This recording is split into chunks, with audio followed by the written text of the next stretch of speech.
that message is never from God. Because God will never give you a message that contradicts His own word. And that's why when somebody comes and tells me, I got some message, I say, please, I don't want your message. The written word of God is the best message. Hallelujah.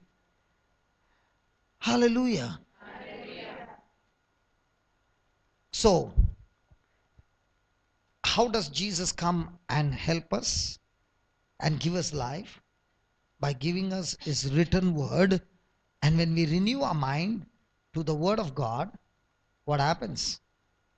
The word which is spirit and life, the word which is alive, active, powerful, effective, energetic, operative, the word that became flesh.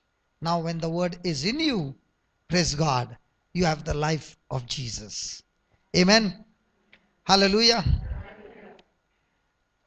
Now, did I fix up his problem using carnal weapon or the truths from the Bible? Now, did I give him only theory and said, let's pray, let's pray, let's pray? Whenever we pray, pray with the truth. Because Jesus never said, your prayer will set you free. He said, the truth will set you free. And when does a person understand the truth? When the word abides in him. Now, which word was abiding in him for 3 months? What he was not, I don't know whether he's a preacher, what the man of God gave him a message.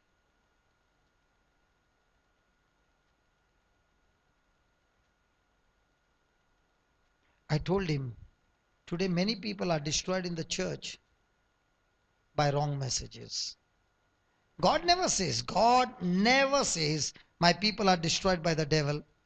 Nowhere it is recorded in the Bible. My people are destroyed by the devil. Nowhere.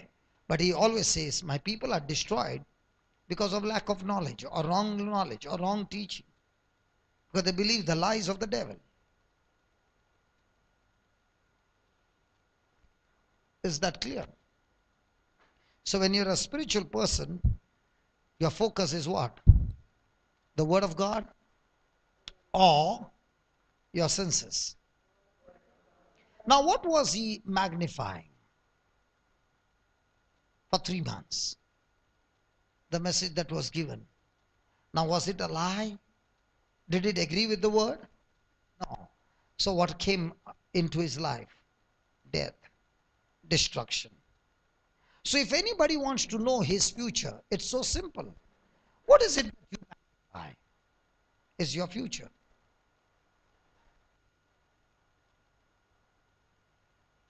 If you want to know your future, ask a question. What do you remember the most is your future?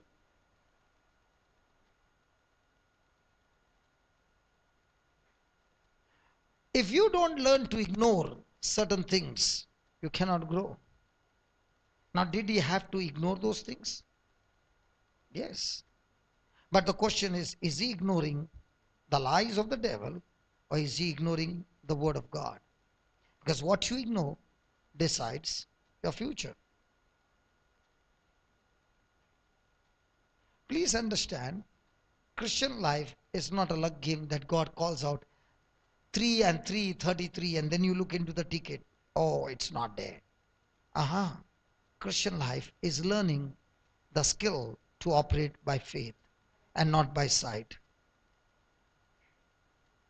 So is it going to take a lot of effort from your side? Oh yes. Is it going to take to learn? Oh yes. Today I had to go to buy the light. So we went to the mall. So there was this person who took me there and there was a desk and there were 2 pretty girls over there and we asked them, we want to go to this shop. And she said, you are here on the map, you are here and you go this way and you will get this thing. And she said it with so confidence, yeah. So I came, as we were walking, I said, did you see that girl? My God. She said it with so confident. And we really saw the shop there. And I said, wow, how come this girl knows this? You have never been to mall? Oh, praise God. Have you been there? There's a round disc, round table, and there are maps, and they have own suit. You go and ask them any question of whichever shop. They are so quick. Why? Huh?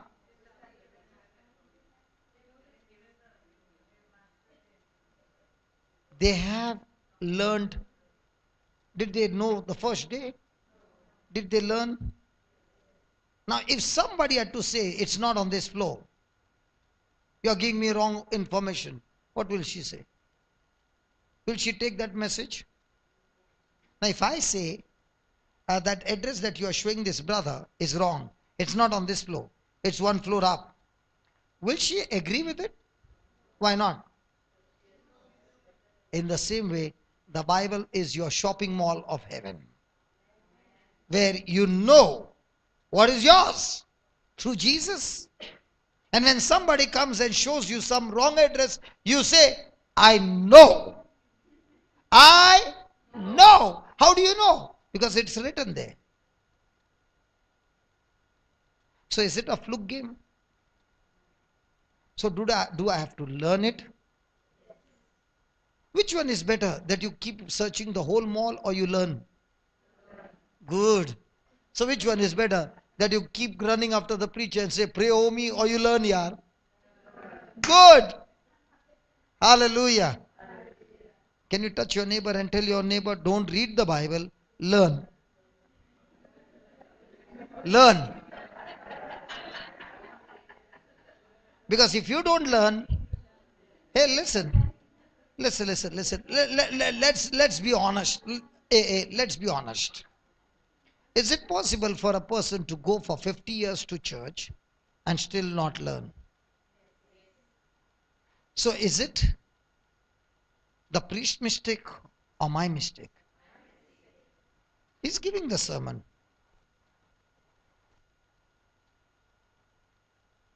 And if I understand I don't learn, then I'm in the mall searching and searching and searching and searching and researching and not getting anything. And then saying, I'm attending this meeting for the last 20 years, brother, and nothing happened. Okay, tell me, what did you learn? What to learn? I've been coming all the time. And you know all these chairs, I only put.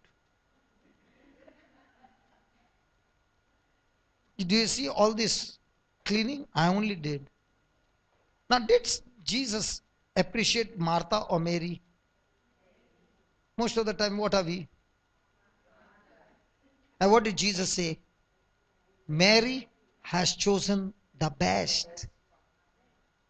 Now the question is, in the church, when you go, which part do you choose? Brother Tony, you are doing everything over here.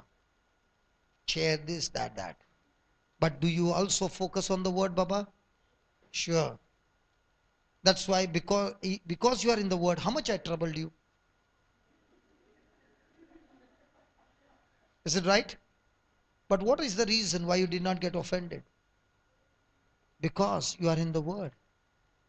And when I would tease you, everybody would laugh.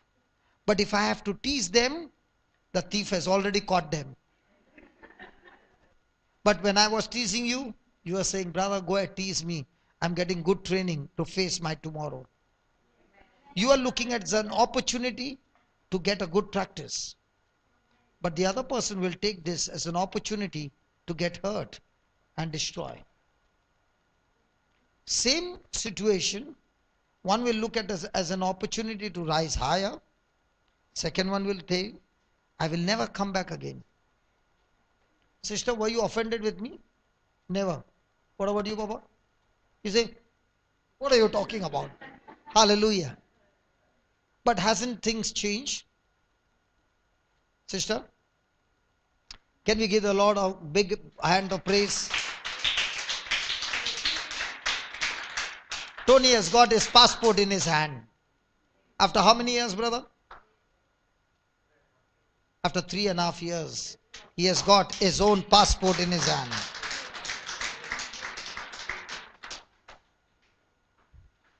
And there was no chance.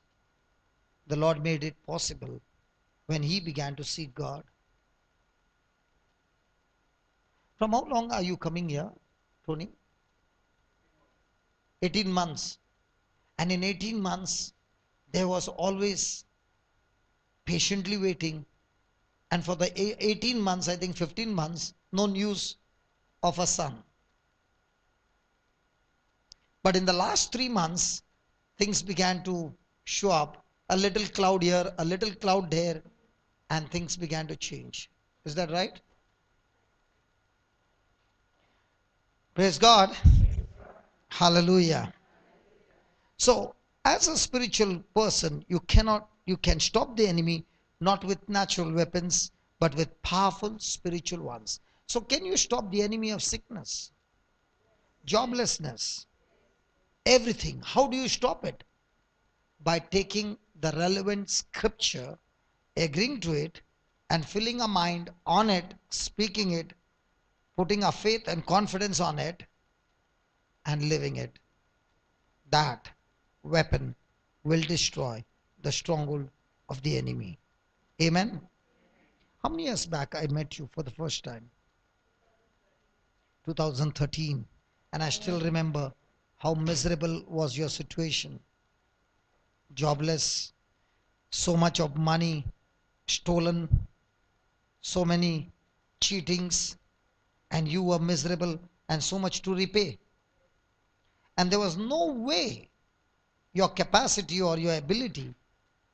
When I see people whom I know their story and I see them, I know what the Lord has done in these few years. But one thing has been very strong in them.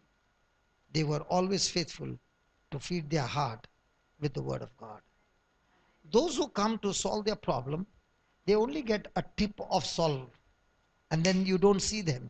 But then you find them in a deeper pit than before, because the only way you can stop the enemy is the truth.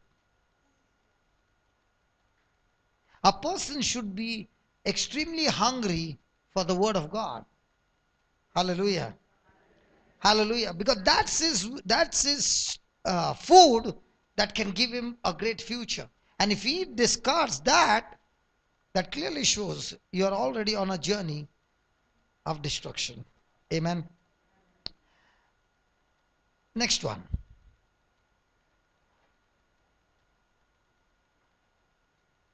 We go from defeat to victory when we learn to use the power in Jesus' name. Now, one of the most important things that we learned is when a person is in a problem, very important thing that we learn is our people are all the time praying to God about the mountain. Hello? So tomorrow we will have the topic on using the name of Jesus, okay? But let's study today only the outline, okay? Now, most of the time, we always like to talk to God about a problem. Is that right? That is the technician seat. When the technician comes, you will have to get up, Jackie. Already people have got up and gone. Tony, can you make one favor for me? Let's print out technician seat. Don't use it. Praise God. Hallelujah. Thank you, Jesus. Okay. What was I saying? I missed it. On the mountain. We all have issues. Yeah, please come. Please come.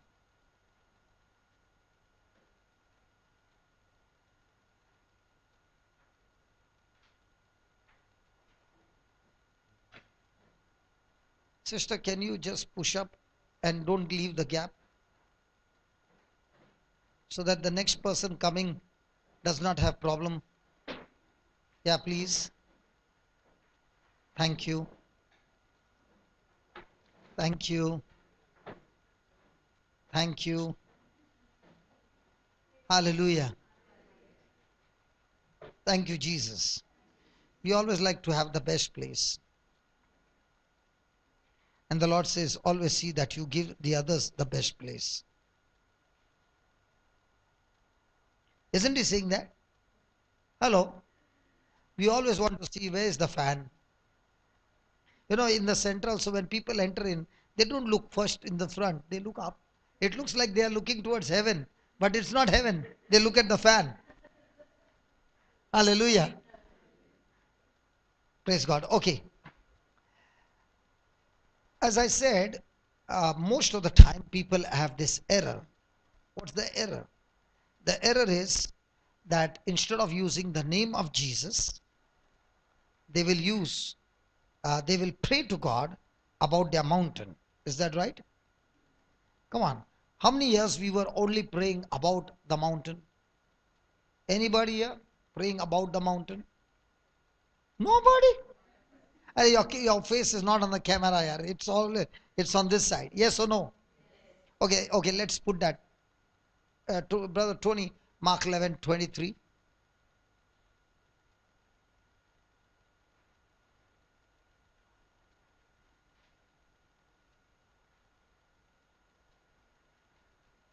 Can we read that, please? For verily I say unto you. Now, whose words are these? Jesus's. Okay. That whosoever shall pause, shall say or pray. Most of the time, what are we doing? So, whosoever shall pray about this mountain or say to this mountain. Now, did Jesus say, pray about your problem or say to the problem? So, when you understand your identity in Christ, you say to your problem. And I gave you an example. Let's say a person jumped a signal in Dubai and the cops' car chased him. They stopped the car. The cops came to the driver. They knelt down, lifted their hands and said, please come out. How would it look? The Dubai police kneeling down, lifting their hands up, and they are in uniform, praise God, and they are telling the driver, please, I beg you, come out. What do you think will happen to Dubai? Hello, what do you think will happen to Dubai? Hey, have you ever seen a person at the immigration in Dubai silently standing and finishing? That same person goes to India. Now his noise opens. Hello. I've seen it. I was on a Kuwait flight, but not Kuwait Airways. And there was a group of boys who were from the same company. The company bought a ticket and they were all going to India. Okay. And one of the boy was taking the alcohol of all the other boys and drinking and telling them to take the peg. Okay. Because it was served. So he was taking this one, that one. And the air hostess who was serving noticed it. So he began to trouble her and said, give me one more. So when he began to trouble, she was so slim. Can you just tell? She was so slim. Okay. And all the boys, the gang, she's one girl. Okay. She politely told him, if you think you are going to India and you're going to land there, I've got news to tell you. I'm going to take you back to Kuwait and hand you over to the authorities, not in India, in Kuwait. If I hear one more sound from you, he went to sleep.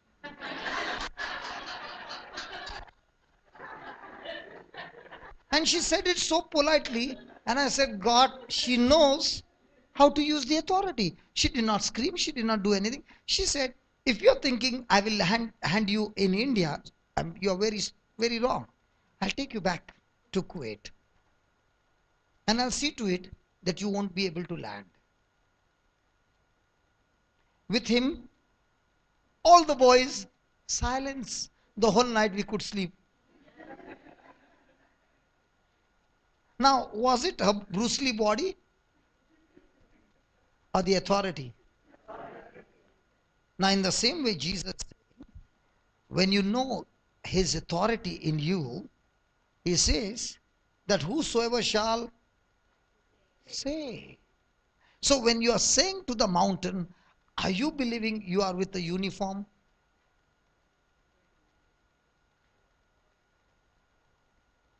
Please, Tony, tell them it is a technician seat. I get distracted. Praise God. Put a board there. Hallelujah.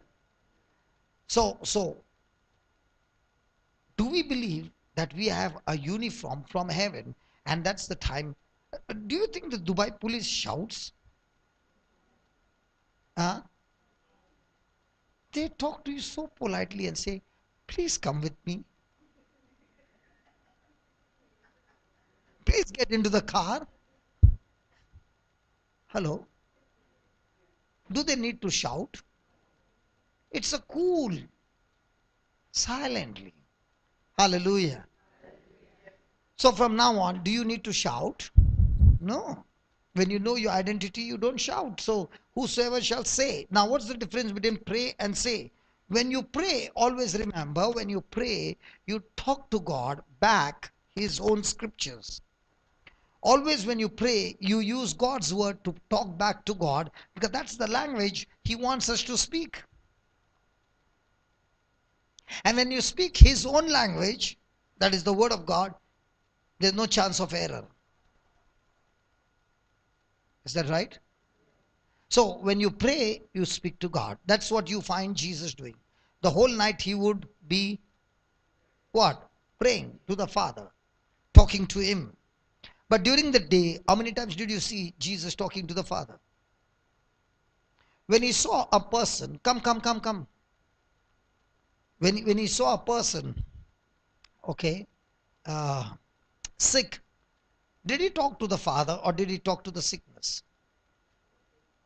So remember, God has given us the weapon by which we speak to the mountain. Now, if I don't speak to the mountain, will the mountain take advantage of me? See, either the mountain will kill you or you kill the mountain, but one person will surely die. So either your problem will kill you or you kill the problem. How do you kill the problem? Not with your own strength, but with the identity of Christ. Hallelujah. Hallelujah.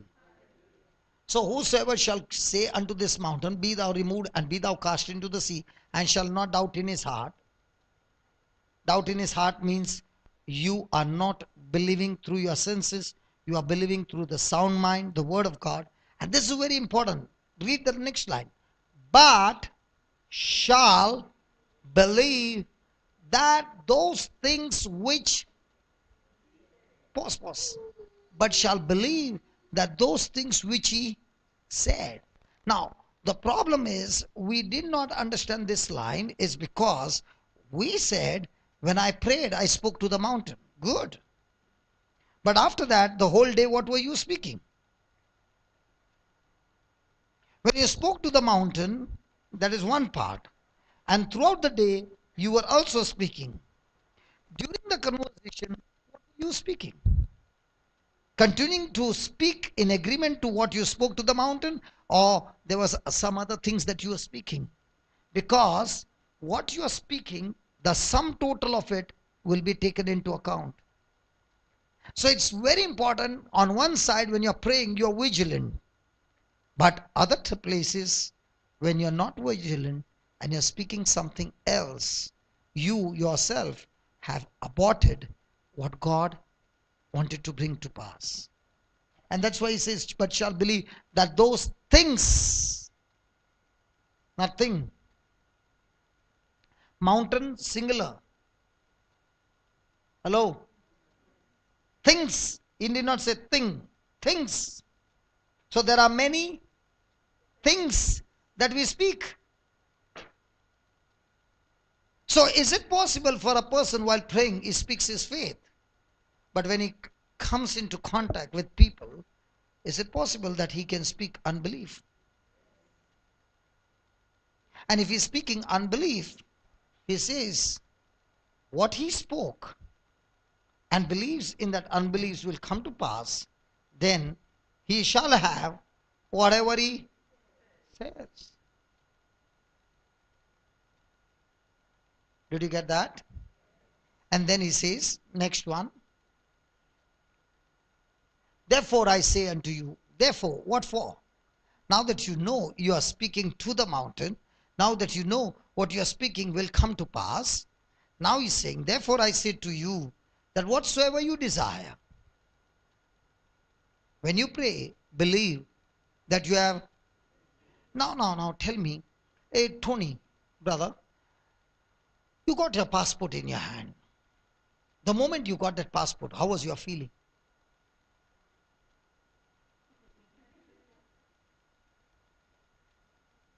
Was it that much? Overwhelming. And look at him, no feelings, man. How do you feel every day? He's always cool, no emotions. He has emotions, sure. While I'm asking question is just okay. Tony, why are you not full of joy? Huh? Big joy, big joy. Now, did you get that big joy 3.5 years when you made the first prayer? Ah, that's why he says, have that same joy as if you have received it, and keep that joy. That joy is your strength. That joy is your strength. See, my battle of duration depends on how quickly I want to finish the battle. If I have unbelief, it will go on. Have you ever heard some people saying, for so many years, I'm going through the same trouble and my problem does not seem to get over? Have you ever heard anything like that? Hello? When I was in UK, they said now after summer, there's going to be spring, rainy, autumn, I don't know what all. But after every few months, the season is going to change. What about Dubai? There's no rainy season here. You all actually came because there's no rainy season. People like to use the umbrella. That's why you all left Goa and came here. I understand that. Praise God. Hallelujah. Season. But from summer, it becomes winter at least. The season changes. Why is it in people's life the season doesn't change? How many years you were in trouble, Sarita? 18 years. Okay, you tried everything. You tried. But you tried to get happiness, but it did not work. No. So when did the season change? But when?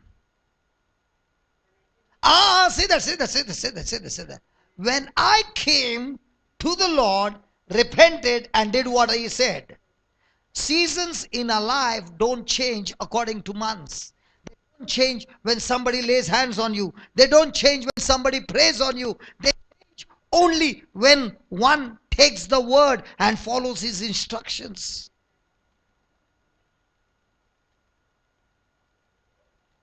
How quickly you want your season to change is how quickly you want to seek the Lord with all your heart. Is it possible for us to have all our heart or 50-50? Hey, listen. I'm seeking God's word and at the same time some things of the world. Possible? So have I given Him full heart? Now what I've given to the other thing, 50%, can that 50% cost more? Hello? So is the Lord saying, love me with all our heart, or 50% is enough? But are we actually loving full kuchu kuchu year? Now that kuchu kuchu year, can it get you into trouble? Praise God. Hallelujah. So whatsoever things you desire, when you pray, believe that you have, and then you shall have them. So most of the time, our belief is what? Let the result come, then I will celebrate. But the Lord is saying, celebrate now and keep on thanking God that it is done.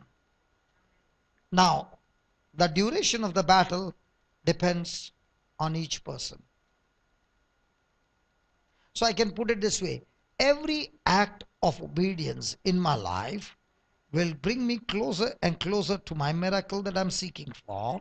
And every act of disobedience will take me further away from the miracle that I'm seeking for. So in the whole day, you must put the totaling. How much did I obey? How much did I disobey?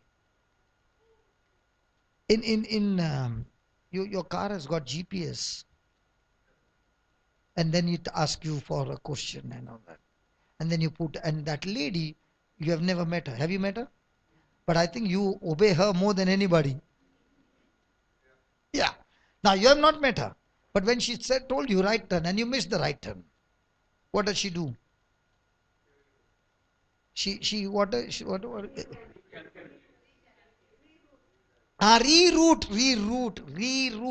Now that reroute is going to use more petrol, brother, more distance, more time, more energy, more traffic, more frustration. Ask your neighbor in a day how many reroutes. Come on, ask. Come on, please. Hey, imagine you just came to the gate of Brother Vijay and she said your destination is at the left.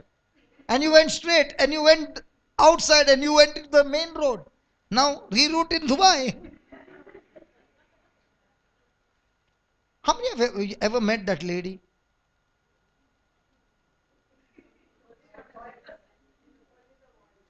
So, do we have also the Holy Spirit only the voice through the Word of God? But do we follow His instructions? And if you're not following, rerouting, how will the season change? Because many people feel praying over will get you. Praying over will get you once, twice, thrice the destination. What does that mean? When you do not know Jesus, it's like somebody gave you a lift, put you in the car, and reach you to that destination 3 times. Fourth time, the person is not taking you in the car. He says, drive your own car. Spiritual. Hallelujah. I like that word, rerouting. Imagine 15, 20 times rerouting. And in Dubai, it is good. Once you miss, 10 kilometers. And if you are in Abu Dhabi road, hey, Sheikh Zayed, na? Sheikh Zayed road, correct? To Abu Dhabi. You missed that turn. Exit. You missed that. How much will you go? 20 kilometers. Those who are going, they know somebody is doing, oh, now I understand. Praise God. Is the Lord giving us excellent example? So who is in charge of obedience? We. So can we follow, can we reach the destination quickly? How? By following the instruction. If I don't follow the instruction, then next Friday when you come, Brother Vijay is asking, Arey, how is everything? What? Everything same, brother. So now I'll tell brother to ask you, how many reroutes?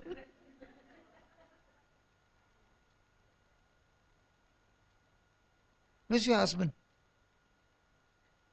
Annie? Kude? Hello, brother. Are you there? Is there. We met. I'm not going to tell the story. We met. Correct? Both of you lifted your hand. Correct? Both you said, I understand my mistakes. Correct? Next Friday when I came, next month, had everything changed? Correct? Now how is it? Beautiful. What was the problem?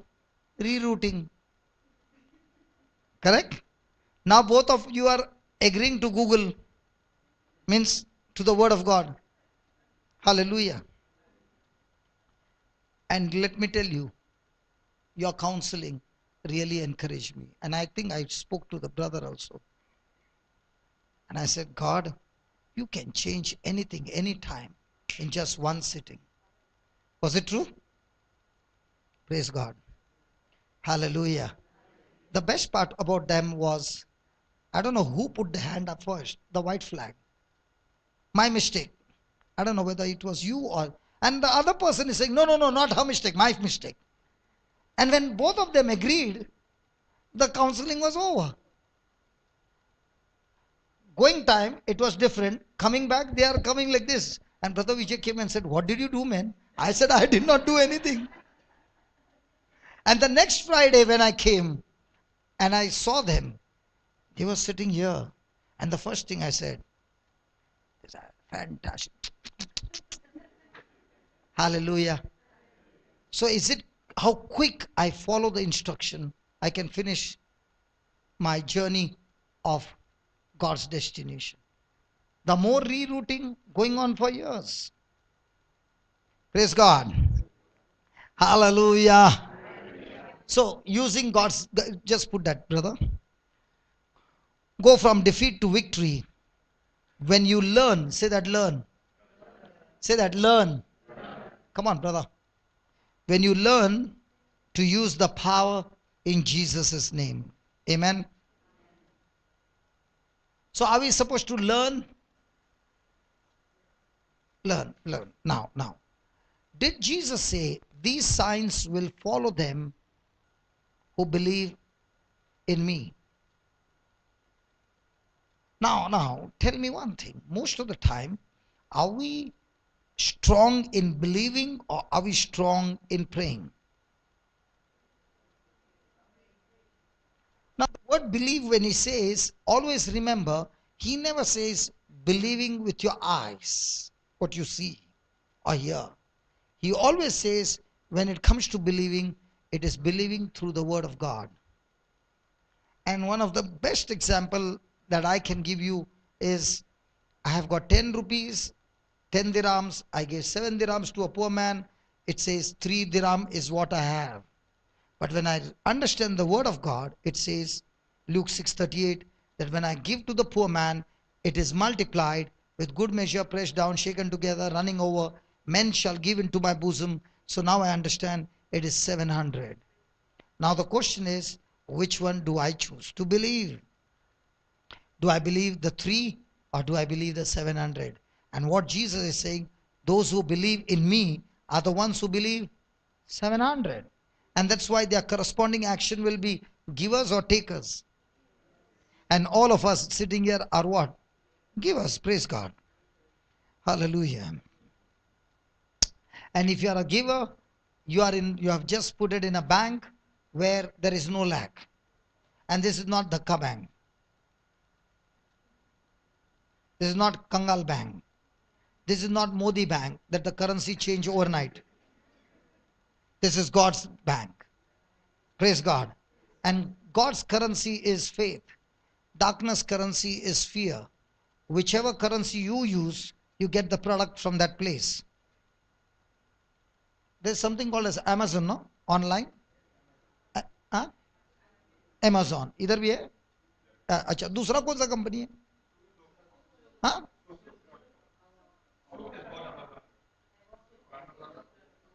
Souk. S-O-U-K. Okay, Souk. Okay. There's Souk and there's Amazon. If you make the payment to Souk, will Amazon deliver? Clear? So if you are praying in fear, will God deliver? Hello, if you are praying with worry, will God deliver? But if you are praying with faith, will there be delivery from God? Good. Ask your neighbor which currency you use. In prayer, not in prayer. Which currency?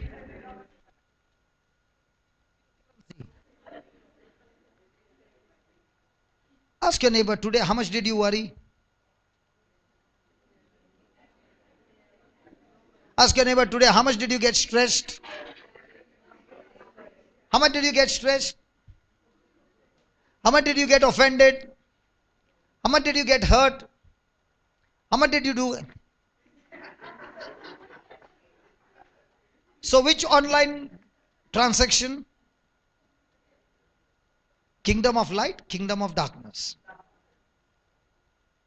So when the product comes, ting tong, ये कहाँ से आया? Sir, you ordered it. But I don't want this. But you opened your mouth and you said it. Delivery has come.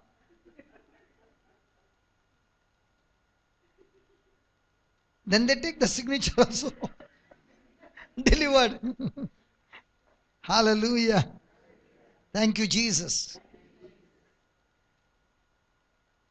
I hope Jesus had parables during that time. Holy Spirit is giving new parables for our time. Praise God. Hallelujah.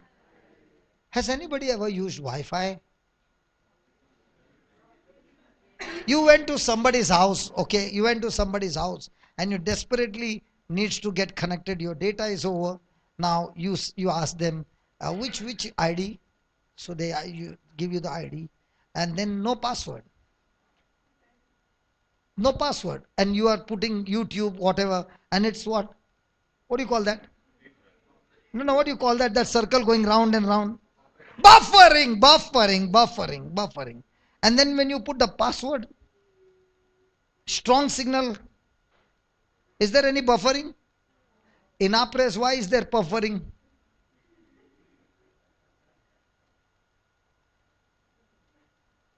Brother Noel, when you give me the password in your place, the strength is so strong. I've never seen buffering. Your internet connection is very strong. Is it the same with our faith connection with God? And if it is not, it is. Downloading will take time when there's buffering. And that's why people begin to wonder, from 6 months I'm coming, I did not get downloaded. And Sarita is coming for 1 year, full download rate.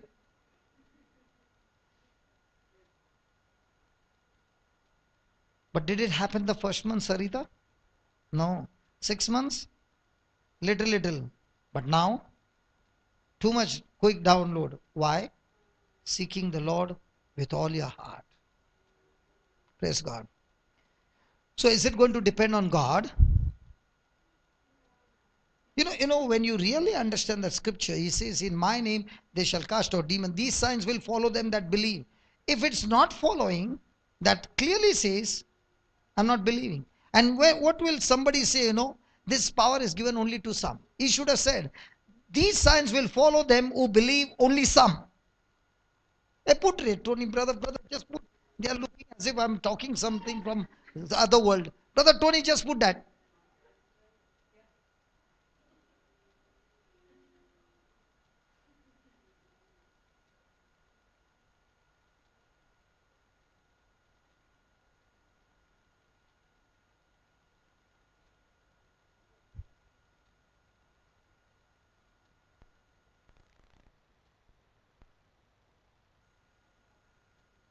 Shh. I'm checking on Tony. Tony is under pressure. Just put the 16th verse. Okay, 17. Okay, please read it. And these signs shall follow them that believe. Only some of them who believe, not all believers, some believers. Did he say some believers or all those who believe? Hey. See, these signs shall follow them that believe. Clear. If you believe, 100% these signs will follow. Did he say few only? Did he say pray? Did he say those who go to church? Did he say those who say the rosary? Did he say those who fast? Those who are excellent in praise and worship? Those who sit with the computer and do all the broadcasting? Those who are with the camera? Those who give their house for meeting? He said none of that. Let's be honest. He clearly said, those who believe. What if a person is a Hindu and he just began to believe in Jesus and is just 3 days old, but he believes every word? Will he be able to, will these signs follow them? So, are we all qualified for this? But if it's not happening, where's the problem? Can you say God did not give me the power? Or I have got unbelief more than belief? Do you remember the weighing scale? Hello? On one side is you believing the word, and on the other side, your intellect is to the highest peak. Will you ever see this happening? Because unbelief is like a mountain. Faith is as small as a mustard seed. Now, what did Jesus say? You need faith how much to move the mountain? Small as a mustard seed. But that mustard seed to work, the unbelief is so much. Was Jesus able to cast out demons? Hey, what a question. Was Jesus able to cast out demons? Yes. But in his own hometown, what happened? Was there any healing? Why not? Because he also marveled at their unbelief. So what do I need? Believing. And which one are we putting pressure? I must pray for 5 hours. Praise God. And how much do you believe? Is that clear? Hello, is that clear? So if it's not happening, then is there a problem with God? Or am I not connected? Or God has not anointed me? Or is it my unbelief? And these signs shall follow them that believe. In my name shall they cast out devils. They shall speak with new tongues. They shall take serpents, and if they drink any deadly thing, it shall not hurt them. They shall lay their hands on the sick and pray. Hey, hold on. They shall lay their hands on the sick and pray. Did he say pray? He said don't even pray. Just lay your hands in my name. And they shall. Why is it not happening? Hello, why is it not happening? Hello, why is it not happening? Because of unbelief. But is it a blank check given to everybody? Are we all supposed to be qualified? But are we qualified? Because our own way of thinking blocks the power. Hallelujah. Thank you, Jesus. Yeah, just put that scripture again. Okay, then 19. So then after the Lord Jesus had spoken unto them, he was received up into heaven, and he sat down on the right hand of God. I love this. 20. And they went forth and prayed over everyone everywhere. Hey. No. And they went forth and laid their hands on everywhere. Why preach? Why not laying hands and healing the sick?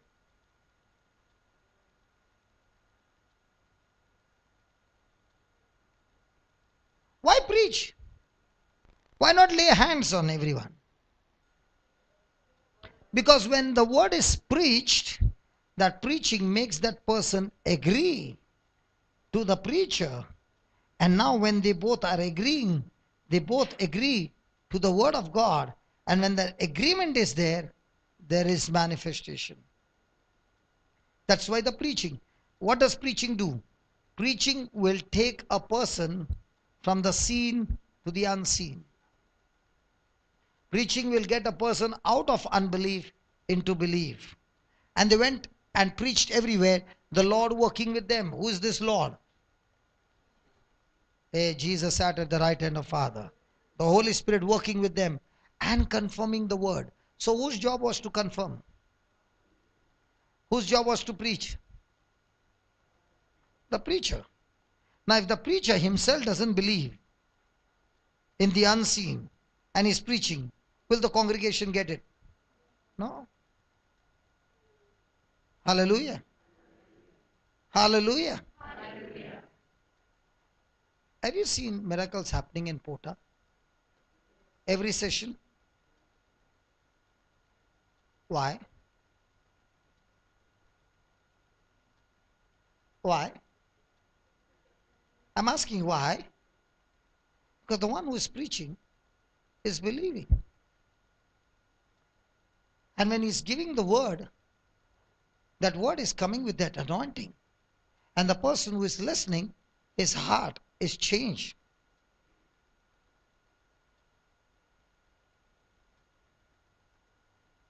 Now, can there be a preacher who preaches excellent but as having unbelief? A professor of the Bible will have the knowledge of the Bible but will not be able to heal a headache. And a most illiterate person who doesn't even know to read and write will listen to the scripture, believe, and when he opens his mouth and prays, there'll be massive healings. Did Jesus choose the intellect or did he choose the fishermen? Were they intelligent?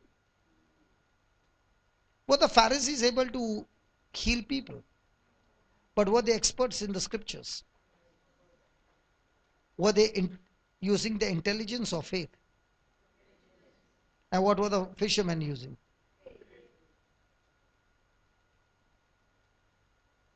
Hallelujah. Which one are you? I don't know.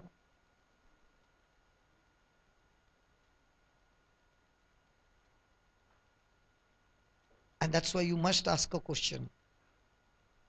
Lord, this is what your word says, and this is what I'm going to believe. From now on, if the shadow follows me when I'm walking in the sunlight, in the same way, Lord, whenever I open my mouth and I preach, the signs and wonders has to follow, because you, O Holy Spirit, are going to preach out of my mouth and confirm the word that is preached, the truth, with signs and wonders.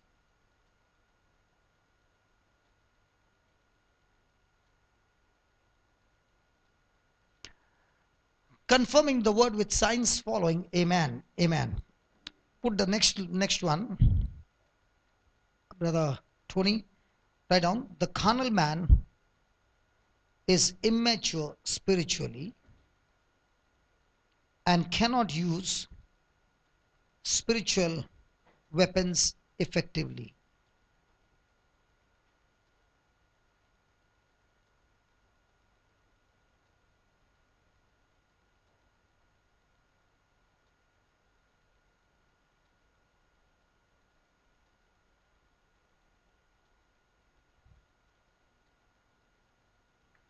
Please read that.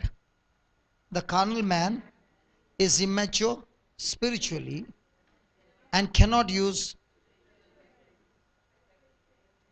Praise God. Because if you ask a person to speak the word, the person will say, how can that word heal sickness? How can that word heal my marriage? How can this word heal me of financial problems? How can this word? How can this word? How can this word? How can this word? Because the person is trying to understand using his intellect, trying to use his senses. And that's what Paul spoke to the people of Corinthians. They were spiritually immature. And this is what he says in chapter 3, verse 1. However, brethren, I could not talk to you as to spiritual men, but as to non-spiritual men of the flesh, in whom the carnal nature predominates, as to mere infants in the new life in Christ, unable to talk yet. I fed you with milk, not solid food, for you were not yet strong enough to be ready for it. But even yet, you are not strong enough to be ready for it. Praise God. For you are still unspiritual, having the nature of the flesh, under the control of ordinary impulses. For as long as there are envy and jealousy and wrangling and factions among you, you are not unspiritual and of the flesh, behaving yourself after a human standard and mere unchanged men.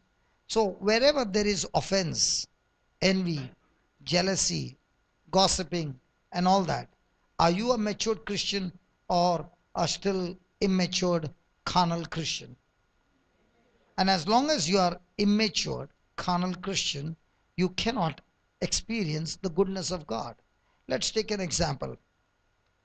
A father and a mother all of a sudden died in an accident, and they had a very, very huge property, and they had a son. Okay, this son is supposed to inherit the property, but he's only 14 years old. Will he be able to inherit?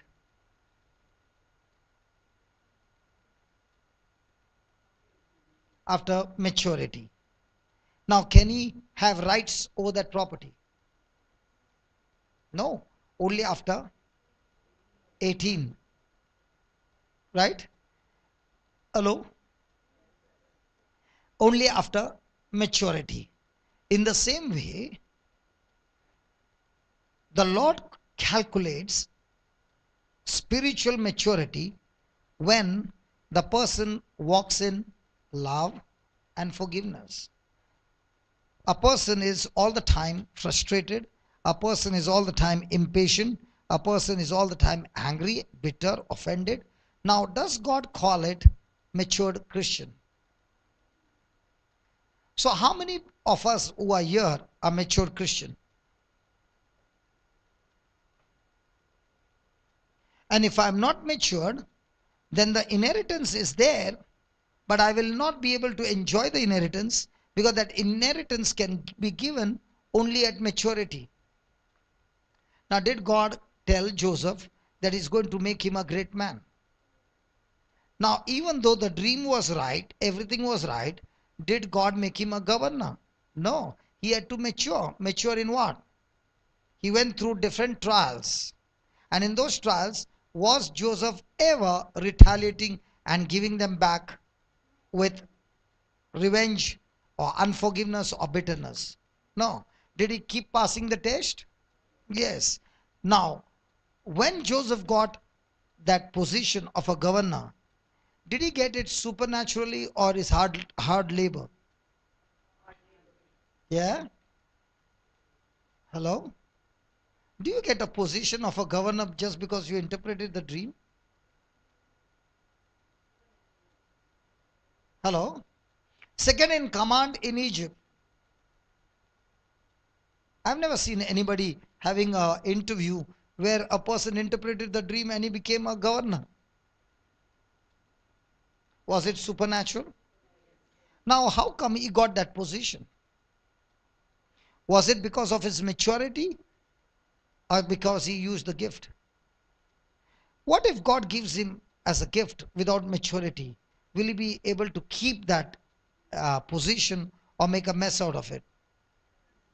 So before God can promote us to the next level, he has to see to it that we are matured. Just put that, brother. Corinthians 1:3. 3:3.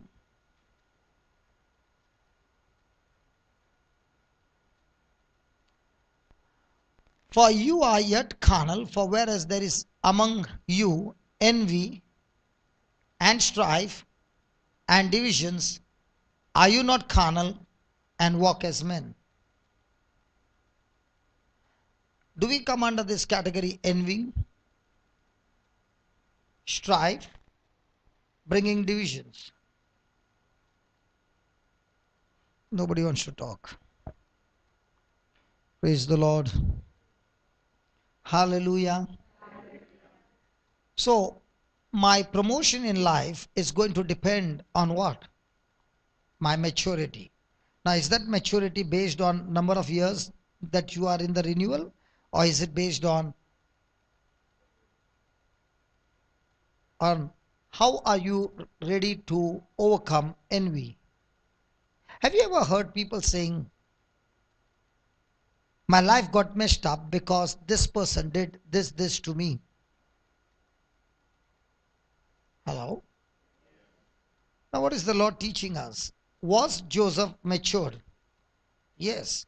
Did any of us ever go through what Joseph went through? Like this? You were sold as a slave? You were hated by everybody in the house? Hello? But how did he respond? He responded with love. He responded with forgiveness. Now, was Joseph in revengeful? No. He forgave and he forgot the past, what people had done to him. How many of us keep recalling the past? And when you really see the person, you quickly recall all the files. And when you recall those files, what happens to your emotions and feelings? Are you matured or still a baby? And if you're a baby, can God promote you to the next level?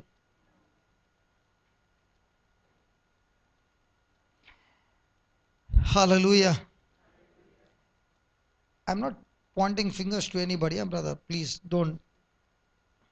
Have you ever seen a volunteer having a badge in the church? How is his words? Full of love, full of compassion, full of warmth.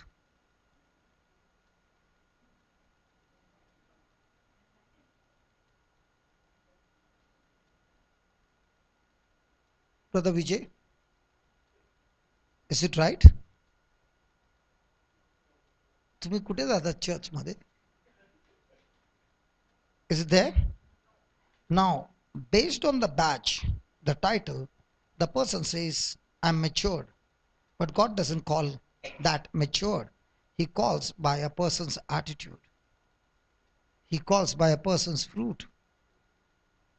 Not with the knowledge of the Bible, but with your attitude.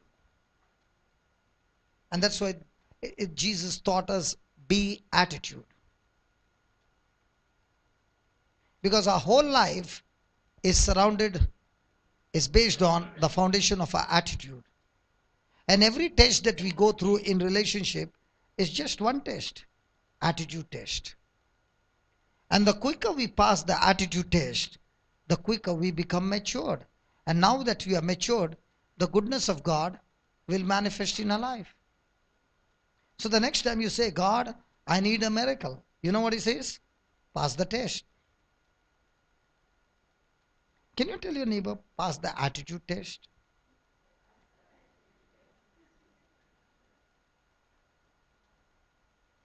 Stop being jealous. Stop being revengeful. Stop being strife. Stop being in division. Stop gossiping. You pass the test. Promotion is just next door. Hallelujah. Hallelujah. So when a person is immature spiritually, will he ever be able to use God's weapon? Unknowingly, the person has hooked up in the kingdom of darkness and the delivery comes.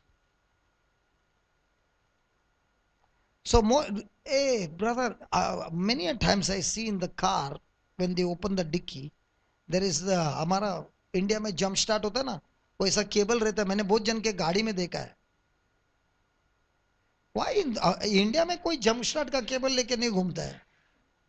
Why here they people keep the jump start battery discharge? So then you give them a jump start. Correct? Correct, correct. So when I am in strife, jealousy, revenge, and all that, what happens? My battery is gone, stranded in one place. Somebody with faith comes and gives me jump start. After getting the jump start, I should stop that, no? And start my battery with love, compassion, kindness, forgiveness. The car just went forward, again that same thing. So every day, going everywhere, jump start.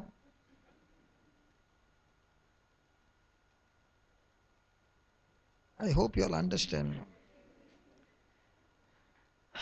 Brother Tony, put the next line, brother. I don't know how to explain. No, no, no, no, no, no, no. The notes.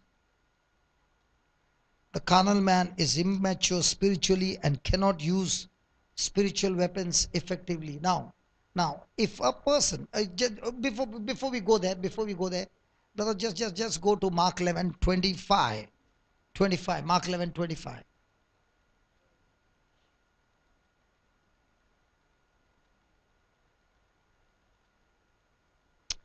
Thank you, Jesus. Is that word "and" over there? So 23 and 24 is a blank check given to us by God, but conditions applied. When you go to buy flight tickets, no, especially Clear Trip, Make My Trip, they'll put an ad 300 rupees only. And when you go online, tax extra. Conditions applied. Blank check 23, 24, but conditions applied 25. And when you stand praying, forgive. If you have aught against any, that your Father also which is in heaven may forgive you your trespass. Now what's the meaning of the word forgive?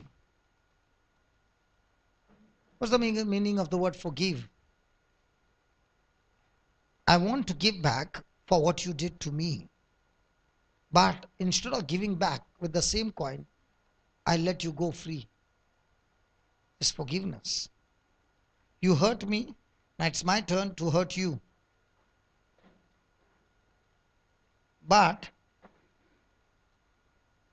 because I love you, I will not hurt you, but I'll let you go free. Now here is Jesus saying, if I don't forgive, will my Father forgive me?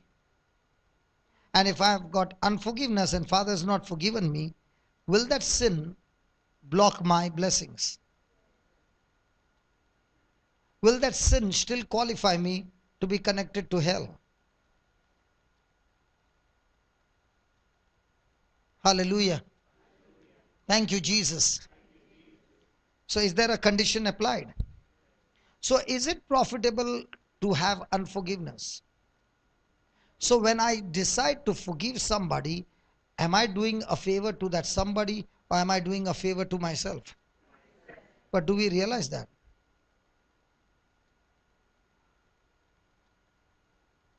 Hallelujah. How do you know you have forgiven somebody, brother?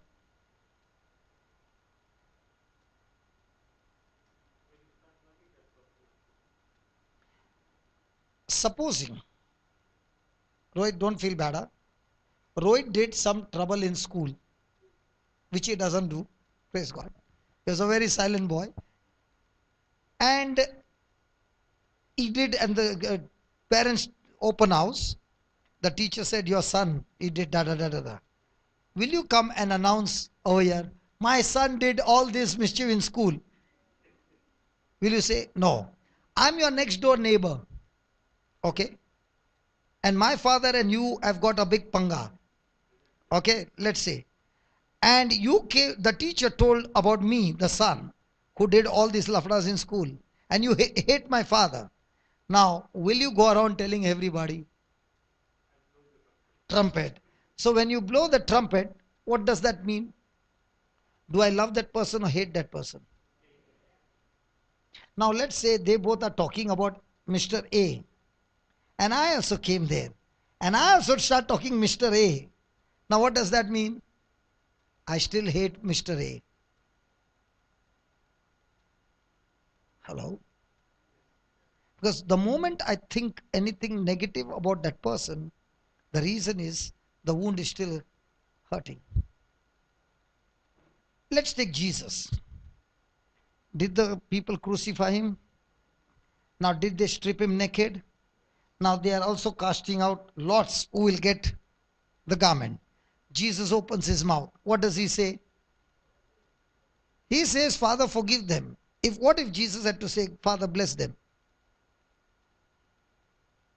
If Jesus had to say, Father, bless them, we would still be in mess. Because the blessing would come, but the forgiveness would not come. And if the forgiveness would not come, we were still destined to go to hell. So what did Jesus pray for? The most important part, forgiveness. What do we pray for? What are we supposed to pray? And what are we praying? Praise God. So what is the most basic need for a person? Blessing or forgiveness? And which one are we focused on? Now, did Jesus pray and practically did for those who hurt him the best? Did for them or against them? So, had Jesus forgiven us? So, how do you know you have forgiven somebody? Because now you're going out of your way to do something best for them. What about Joseph? When his brothers thought that now that Jacob is dead, this fellow will now kill us all. Okay. Did Jacob invite them to Egypt? Come on. Which land did he give them? He gave them the land of Goshen, which is the most fertile land in Egypt. And now they thought that he's going to kill us. They sent some message to Joseph. Now, was Joseph even having a thought to take revenge? No. When he heard it, what happened to Joseph? He began to cry. And he began to tell them, listen, don't you fear. I know you did wrong. But let me tell you, God was in that wrong, what you did. God allowed that wrong to happen because even though you meant for evil, my God meant it for my good. Hallelujah. Hallelujah. So can you also pause for a moment and tell God, Lord, like Joseph, there are many who came into my life who meant it for evil. But God, as long as you are with me and I'm stuck to you and I'm having a great fellowship with you, Lord, even though it looks bad, you still have a beautiful plan because you're the God who works all things together for good only for those who love you. And the ones who love you are the ones who keep your word. So Lord, let my mind be fixed on you, on your word, and all things will turn out for my good. Amen. Amen. Hallelujah. Okay, just put the notes, brother. The carnal man has envy, jealousy. Put that one. The carnal man has envy, jealousy, strife, and division, and is mad at half the world. He feeds on entertainment, not God's word. Hallelujah. Hallelujah. What's your entertainment? There are different kinds of pleasure. The world also gives us pleasure, isn't it? Hello? Does the world give us pleasure? Yes. Now, does the word of God give us pleasure?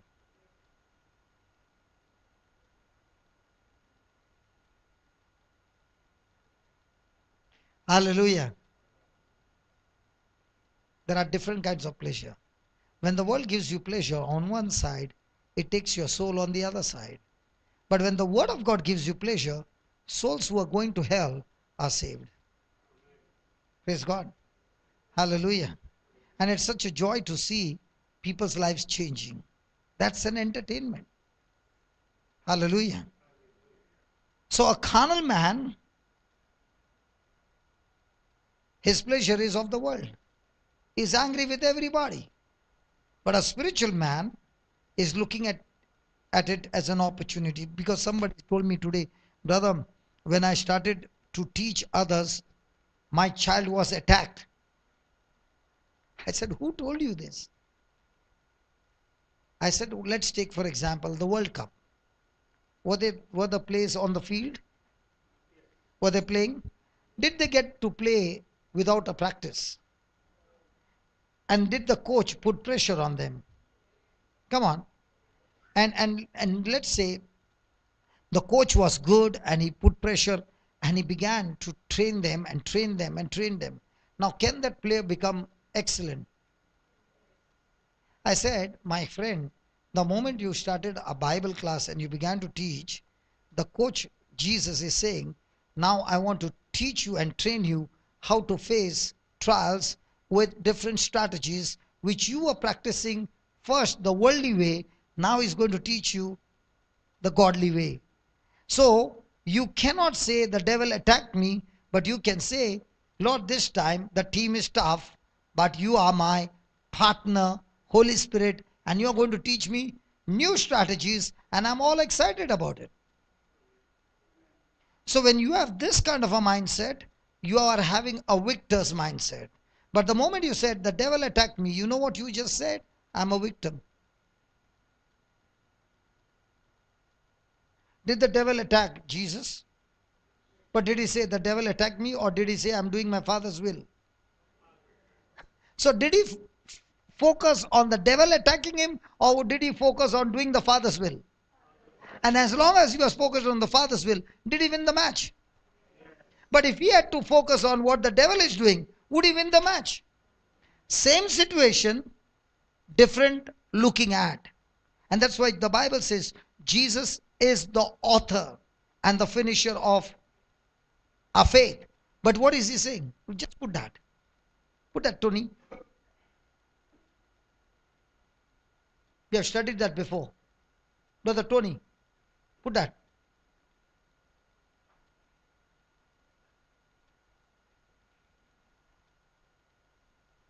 Do you know, or should I give you the number? Say it again. Looking at Hebrews 12 verse 2. These scriptures are the key. You must remember these scriptures.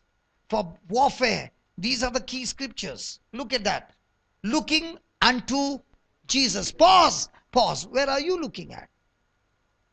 When you are at fight, when you are in the fight, the devil wants you to look at your situation. The devil wants you to look at your circumstances. The devil wants you to look at the person from whom those words are coming out. Like an arrow. And what is the Bible saying? Looking unto. Ask your neighbor, where are you looking at?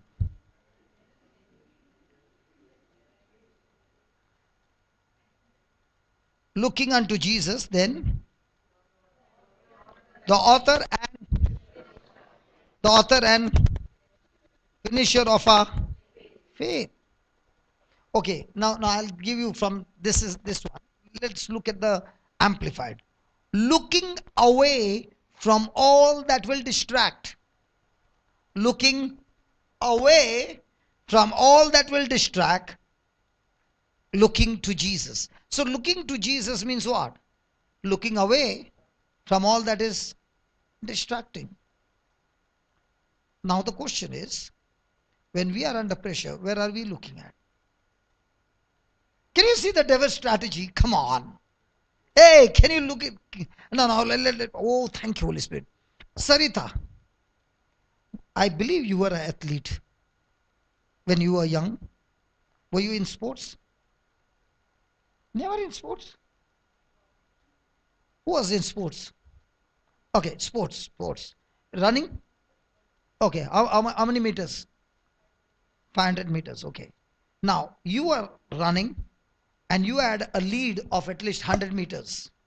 Okay, final round. Okay, you are just coming 500 meters you are ahead. And there is in the stadium, and there's one side of the stadium calling you donkey, stupid, idiot, and you turn around and you are fighting. And when you finish giving them all, then you're running again. How would that look? Annoying? It would look you are really stupid. Well, brother, it was an example, brother. Listen. No hard feeling. And if you are feeling hard, we just now learned a person who gets hurt is immature. No. Dominic, don't look at me like this. Are you understanding what I'm saying? Okay. Now, in the devil's strategy is what?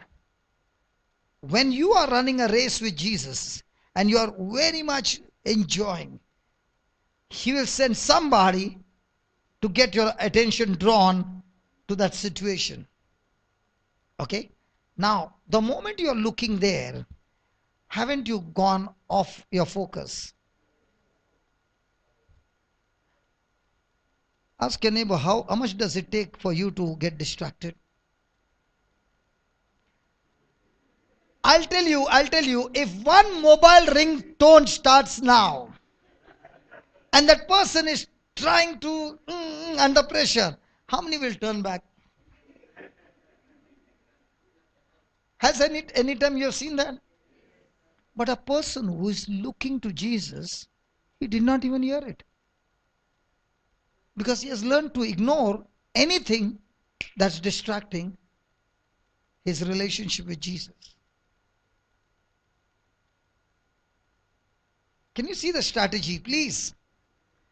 Hello, in the war. So, looking away from all the, oh, thank you, Tony. You are, see? Praise God. That's a brotherly kiss. Huh? See, again, looking at something else. You see? You see? We were just talking about jealousy and all. Immature. Tony, any problem to you? No. Praise God. Every action you can see how much of distraction. Okay, looking away from all that will distract to Jesus, who is what? The leader. Now, you are in a football team and you got a strong player. His name is Jesus. What's your job? Just put the ball to him, yaar. He will finish it. Are you understanding? So are you supposed to take the ball to the other end? Your opponents are tough. So instead of you going and dribbling, give the ball to Jesus, man. He is your leader. He is your source. Hallelujah. And another one. Have you ever seen WWF? Huh? But there are sometimes mixed double also. Fights. Okay, one man, one lady. Okay. So in the WWF, okay. And the ones on the opposite side are very tough. And you got, okay. And there is another one who is weak. And this one is tough. Will he ever send the weak person first? Because if he goes, the weak one goes inside and the other one is very tough, this person will not even get attacked, the match will be over. Is that right? So what will happen? The tough fellow will go in. Now, how many times has the Lord told you, don't get into the ring, stay out, let me go in? But what are we doing? Getting into the ring, getting bashed up, coming back. Now, so many times the Lord said, don't open your mouth. Have you ever heard the Lord saying, when somebody is barking, and you're like a cooker, that whistle is about to go, and the Lord is saying, keep your mouth shut, be calm. At least go to the washroom, but be calm. Now you're saying, God, enough. Let me get into the ring. And you open your mouth. When you opened your mouth, what happened in the ring? You came back all bleeding. Has anybody ever experienced that? No hands are going up. Praise God. Hallelujah. How many of us will agree with me, by keeping our mouth shut, so many of our troubles would have got avoided? Do you know keeping your mouth shut is more powerful than a person who speaks fear? Jairus kept his mouth shut when the news came that his daughter is dead. If he would have opened his mouth and spoken what he heard, he wouldn't have got his daughter. When he had spoken faith, and now when the pressure came, he kept his mouth shut, and Jesus did the speaking. So who went into the ring? Jesus. All this time who was speaking? Jairus was speaking. Hey, who told Jesus, come to my house? Did Jesus ask him, which parish have you come from?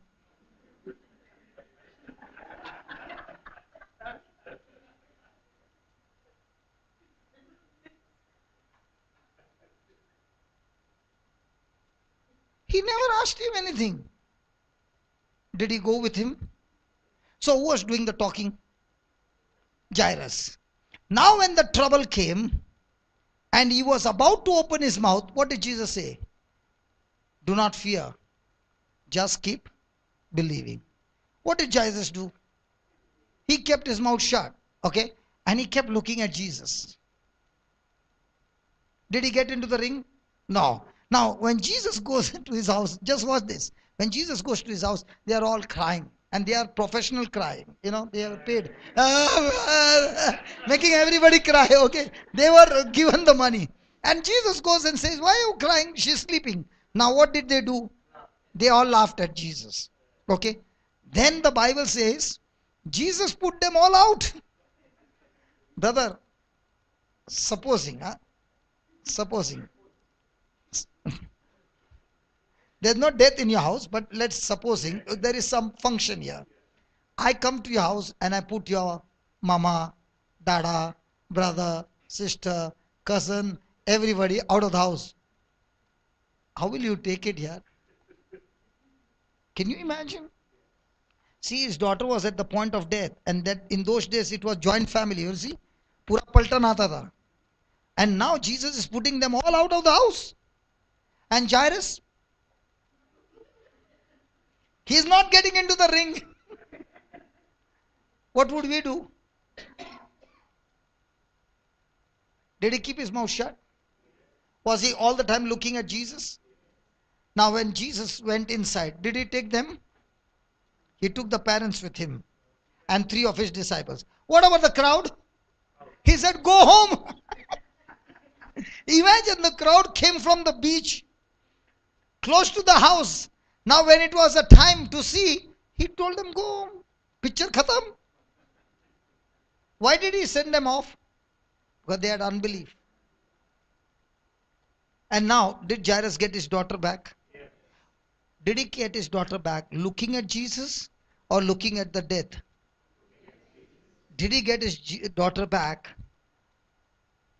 keeping his focus on what Jesus said or the news he heard? Was he distracted? Wasn't he a human being? Now, how much of distraction should be, brother? First of all, I'm in urgency. And that woman got healed. And now, Jesus is asking her, who touched me? And she comes and tells the whole story. And the Bible says she told the whole truth. 12 saal ka truth, if a lady has to say.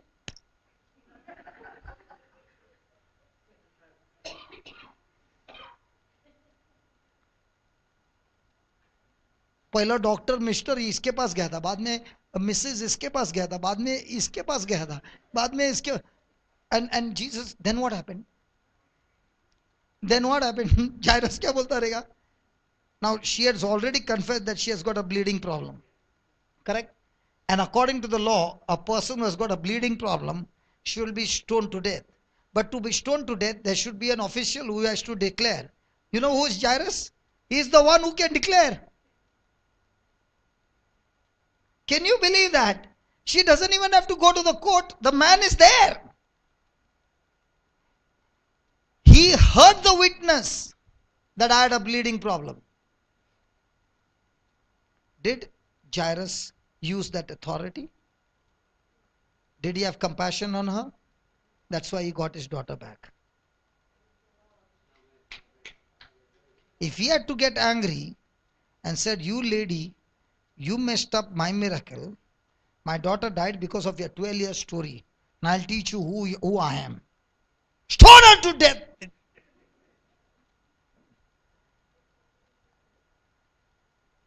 Is it right? Was he frustrated? Can that frustration come? But did he use that?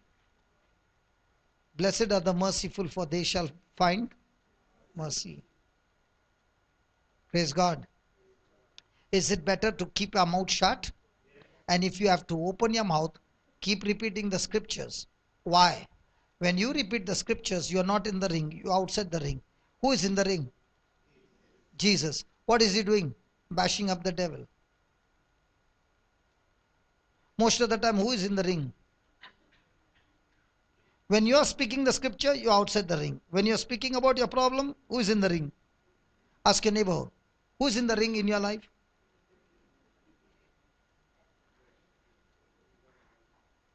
Hey, ask no. Who is in the ring? Really? How come Jesus is in the ring and no testimony? Jesus भी आराम कर रहे यार ये लोग. Will there be testimonies? Praise God. Touch your neighbor and tell your neighbor, please look to Jesus and speak the word of God and don't get distracted. Stay out of the ring.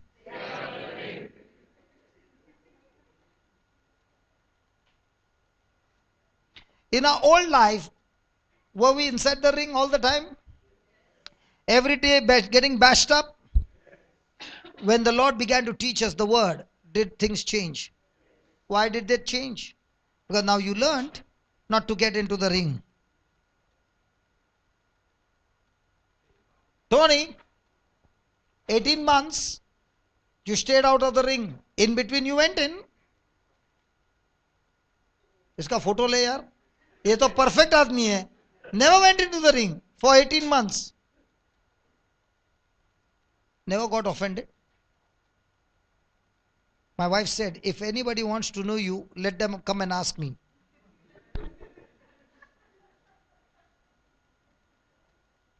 Never got offended. She says, don't ask me, I have to go home. Okay, praise God. So looking away from all that will distract and looking to Jesus, who is the leader and the source of our faith. So who gives you faith? Jesus. Giving the first incentive for our belief. So when we got born again, who gave us that belief? Jesus. Now that we got born again, we got the seed. Now whose job is to make it grow? Our job. So is it our responsibility to feed our spirit every day? So the more you feed your spirit, is your spirit going to get stronger and stronger? So this Jesus is not only the leader and the source of our faith, but is also what? Finisher. So if he said something, he will also finish. Finish. Finish. How many of you want God's desires in your heart?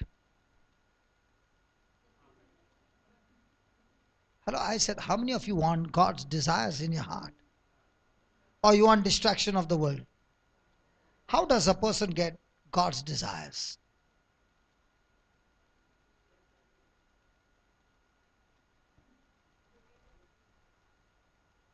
How does a person get God's desires in your heart? Huh? Sorry? Wow, I was searching who is giving me the right answer. I'm searching everywhere. Delighting in his word, Psalms 37. Praise God. Now, are you not happy when you have God's desire in your heart? What's the use of having desire and they never come to pass? They go to and it never comes to pass.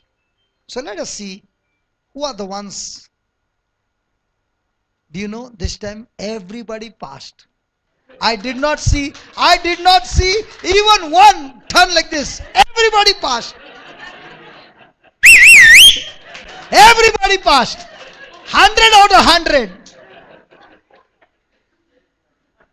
The word of God is working.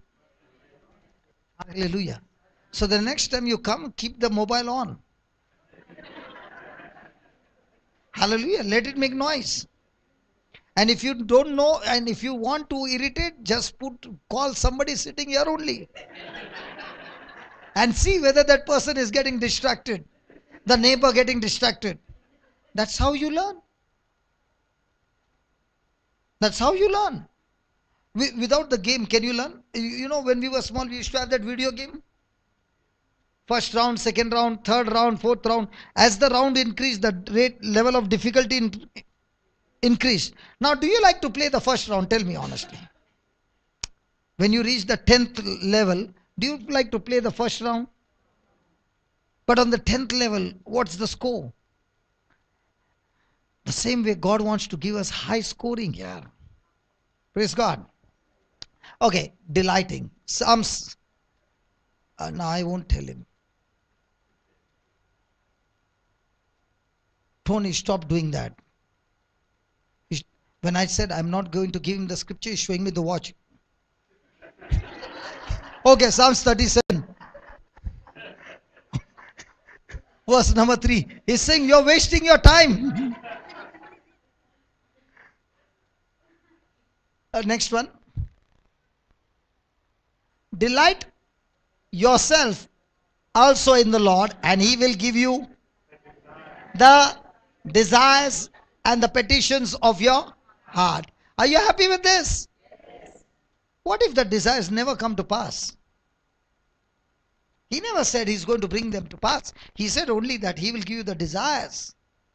How many of you have got that desire? One day I must be doing this, that thing. Good desires, good dreams, good goals. But if it never comes to pass, what's the use? And then a day comes, you die, then they put a cross on you and they put RIP. Return if possible. Because you were given the chance, you never did it, you died, those desires also died with you. Praise God. So look at the next line. This is the key line. Look at the next line. Hey, read that. Commit your way to the Lord, and trust on him, rely on him, and be confident also in him, and you will bring it to, and you will bring it to. So whose job is to bring here? What's your job? Now what's the meaning of commitment? Now I know all of you are committed. Let it rain, let it be storm or anything. Friday I will be at 6 o'clock at Brother Vijay's house. And you all are all committed. Praise God. No doubt about it. तूफान आने दे, कुछ भी आने दे, but I will be there. Full commitment. Praise God. So with that commitment, what happens? What does God say? You know, brother, for me, I have to give the date 1 year in advance. So if you tell me in December where I am, my dates are already fixed at this time, this place. So also all your people here are committed.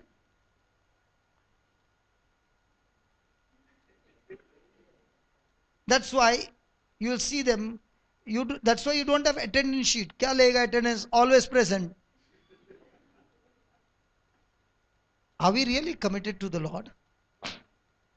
Or, Lord, today is Friday. Next Friday. In the same way, God is saying, your miracle, next year.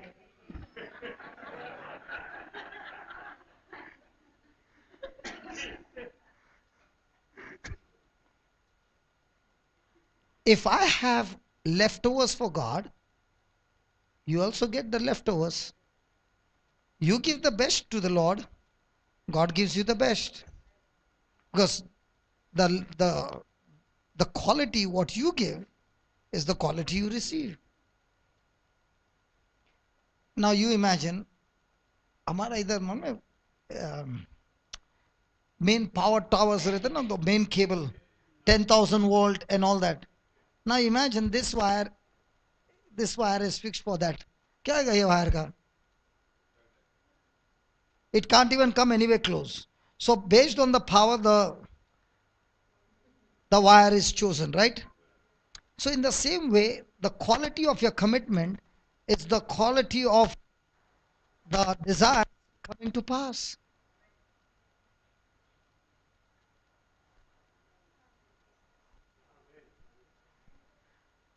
Praise God. Thank you, Jesus. Praise God. Thank you, Jesus. So from now on, are we going to get distracted? No. Okay. Now, put that again, brother. Hebrews 12:2. Today, if we study only this, हमारा काम हो गया.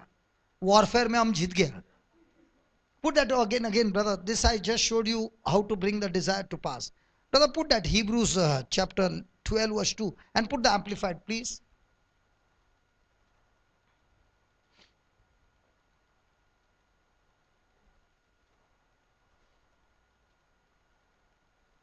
Okay. Are you ready? Battles will be won from now on if we understand this. Praise God. Looking away, that is from all that will distract us away from Jesus, and looking to Jesus, who is the leader and source of our faith, giving the first incentive for our belief. So when we are born again, he gave us the first seed of faith. That's why nobody can ever boast of their faith, because if God the Holy Spirit had not opened our mind to understand spiritual things, we would have never got born again. Okay, and is also its finisher. So when God gave you the faith, he's also saying that he is the one who will finish it, bringing it to maturity and perfection. Now he's giving us an example of Jesus. He, for the joy of obtaining the praise that was set before him, endured the cross. Hey, no. He's saying that there was match fixing.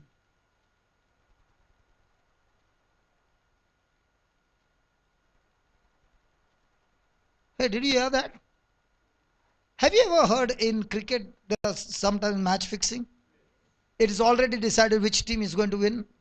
In the same way, for Jesus, the Father had already fixed the match that he wanted his son to be on that cross. And he already informed his son about this match. Now, it was a communication between the Father and the Son and the Holy Spirit, and the devil did not know it. Because the Bible says if the devil knew that by touching Jesus he would lose the match, he would have never touched the Son of God. Because for the devil it looked foolishness, and he was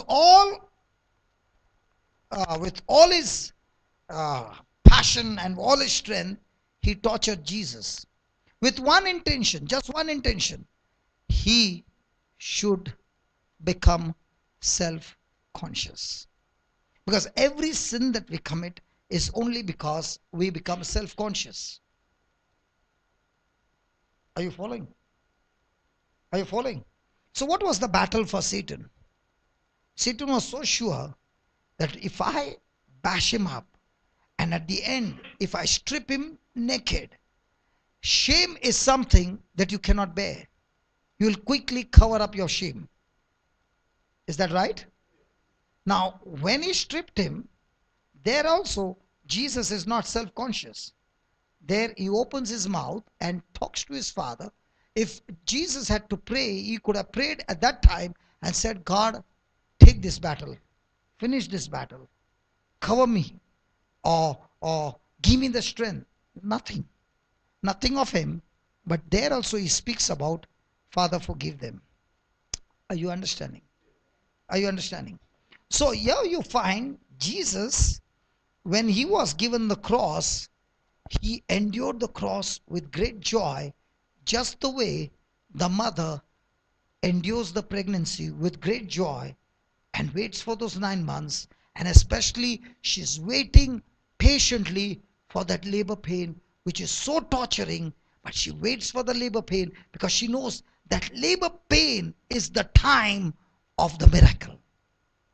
And that's why she's waiting, and the doctor says to her, the moment you get pain, don't stay at home, come quickly, because that labor pain is the indicator that she's so close to give birth to the child that she has been waiting patiently.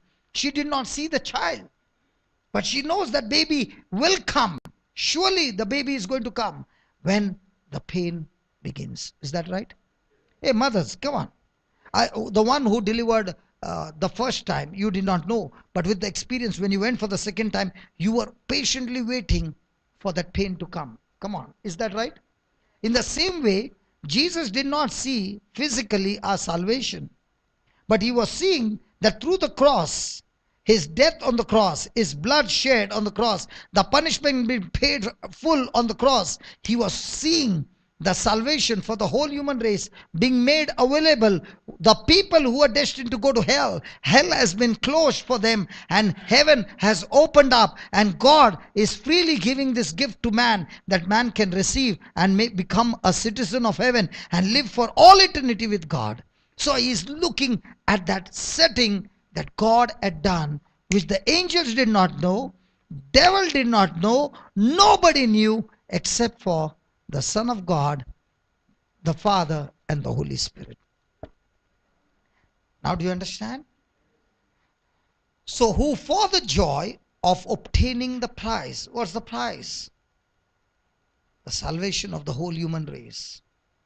Anybody more than one child? Anybody who has got more than one child? How many children you got? 2, 3. What I said is right? The first time you had absolutely zero understanding of labor pain. You only heard from people. But now you had the experience. So when the second baby was due, you were waiting. And it might be the doctor said on such and such date. But sometimes it came early. Sometimes it got delayed. But that pain was an indicator for you. The time has come. So for Jesus, he's 33 years of age that he lived clean, and now the final moment he is there, that his time has come to give birth to the miracle. And that's what he said, unless a grain of wheat falls into the ground and dies, it purposely falls into the ground. What for? To die to self. Why? Because unless it dies, it cannot produce much more wheat. Hallelujah.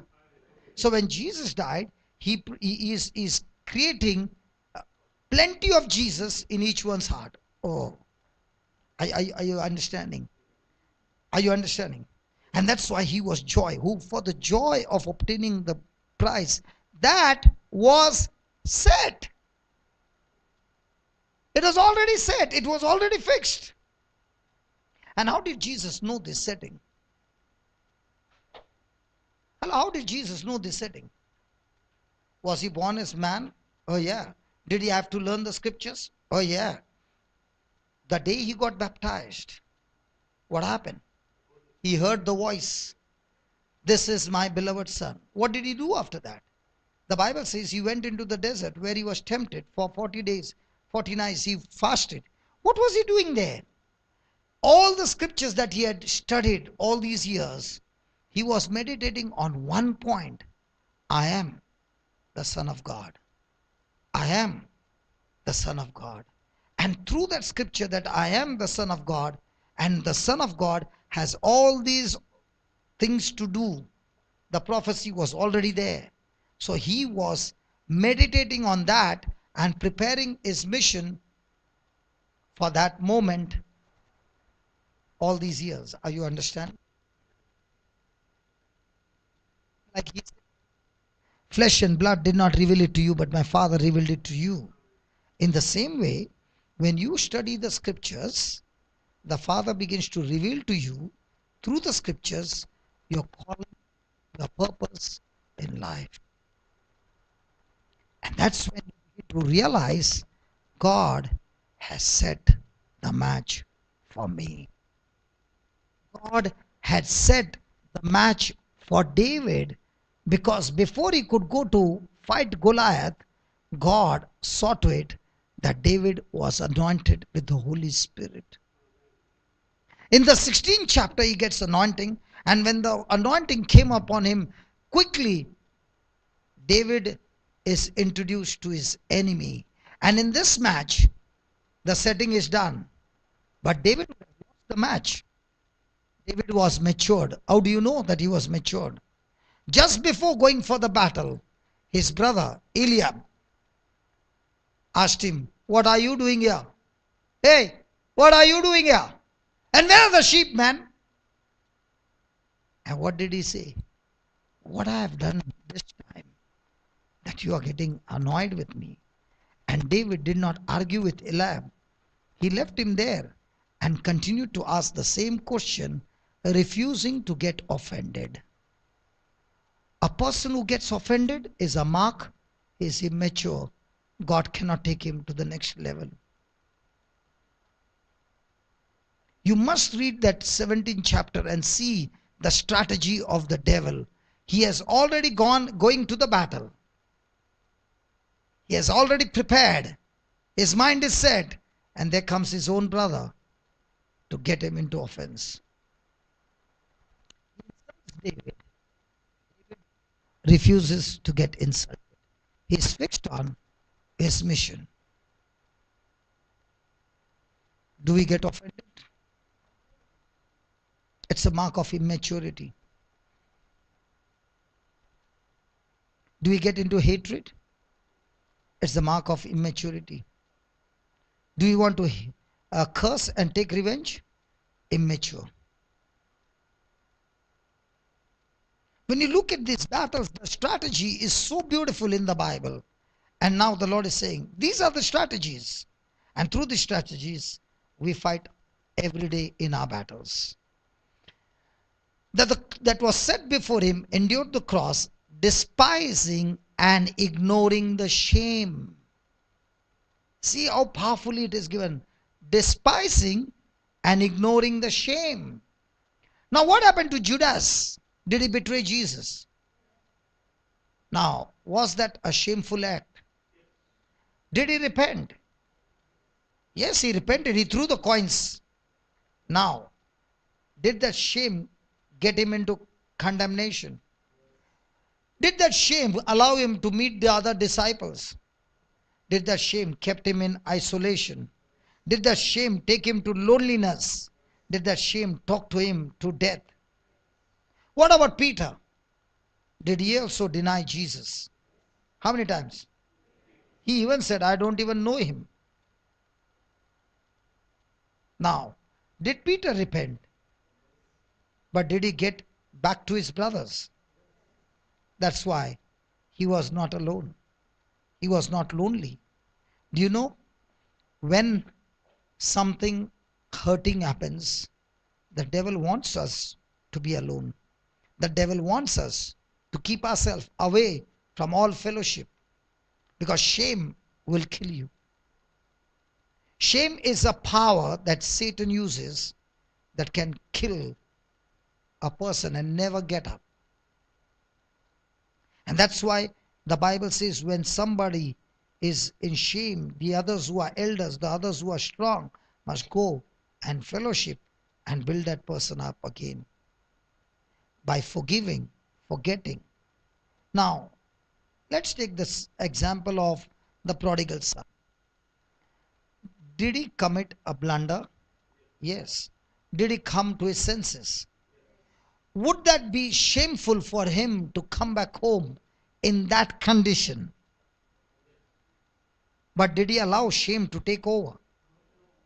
If he was shameful and that shame would keep him away from returning home. But he had one thing. His father's house was more blessed, where his servants were taken care of. And what did he come with? As a son or as a servant? Now, when he came back, did the father accept him? Or did the father point to him his shameful act? What if the father had to show him his shameful act? Who knows, the son would have taken a U-turn. The father ran, hugged him, comforted him, forgave him. Now what about the elder brother? So who was dangerous? So are we sometimes elder brothers? When we see the younger brother getting blessed, are we jealous?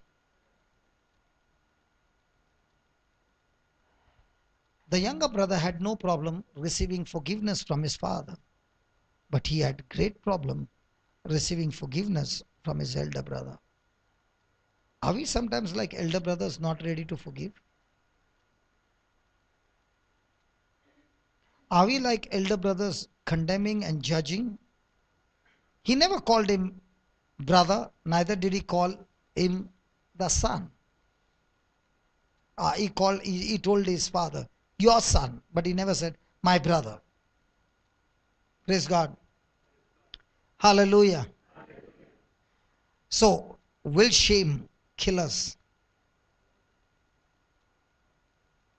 So that was set before him, endured the cross, despising and ignoring the shame. Ignoring the shame. Was Jesus accused because he did something wrong? But was he treated as criminal?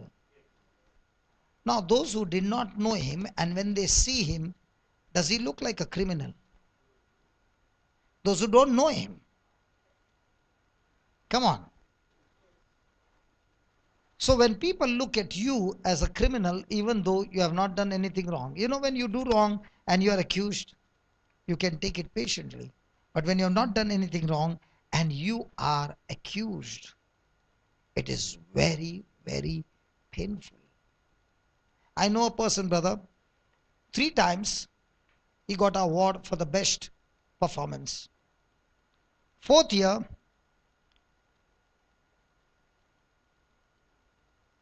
it so happened in the company that he was falsely accused and he lost his job. But when he lost his job in a way that he was framed up and everybody looked at him in as a cheater. And he was in the company for 2 months or 3 months, not given any work, but he had to sit at the table, do nothing, and everybody coming and passing by looking at him.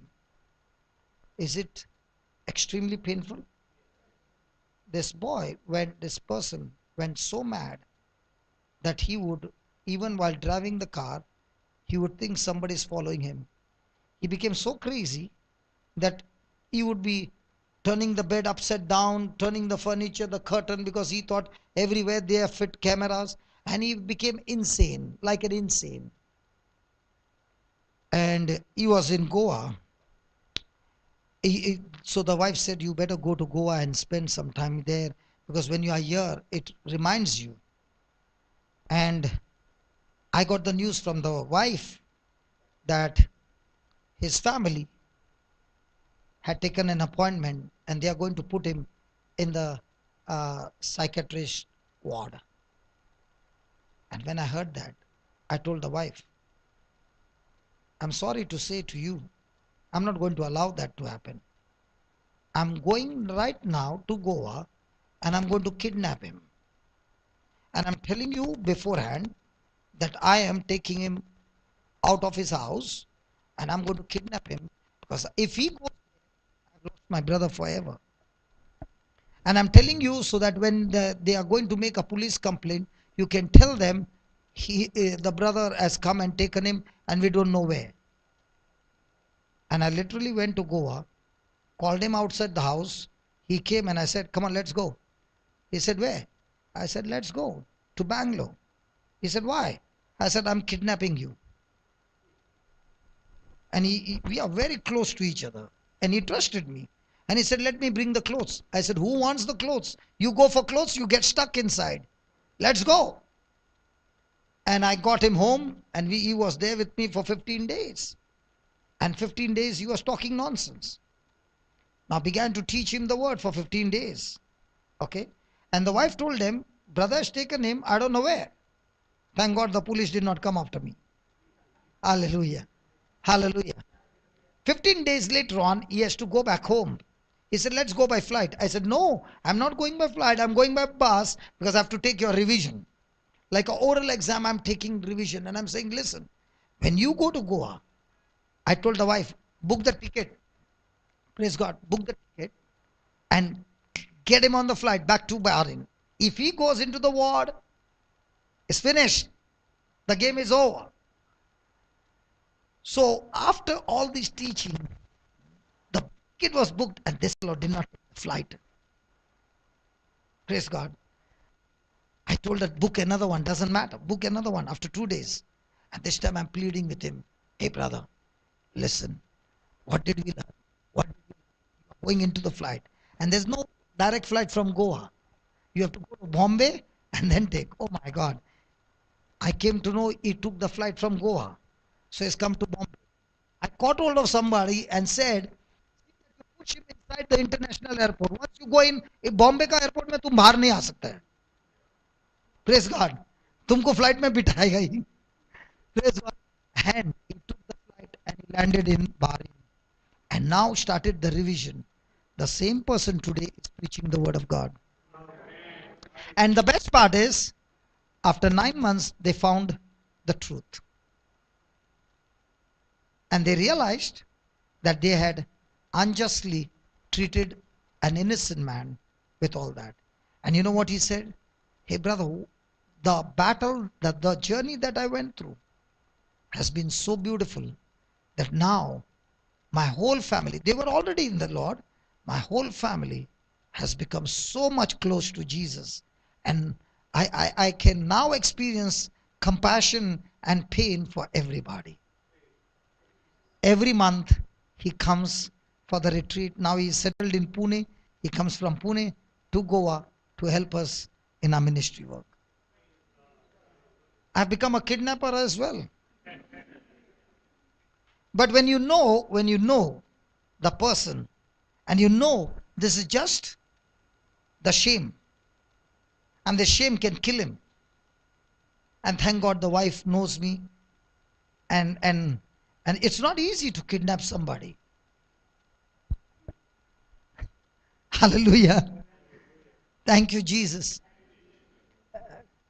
Praise God.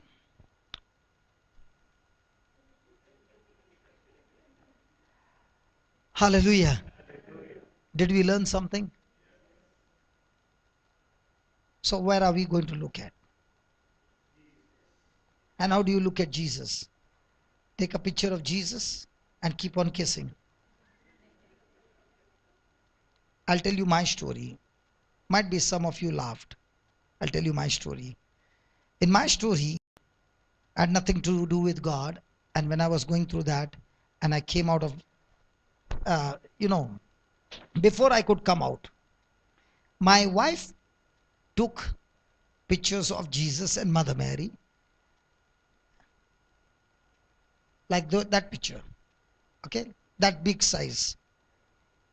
If there are 4 walls in a room, all the 4 walls will have different pictures, including the bathroom.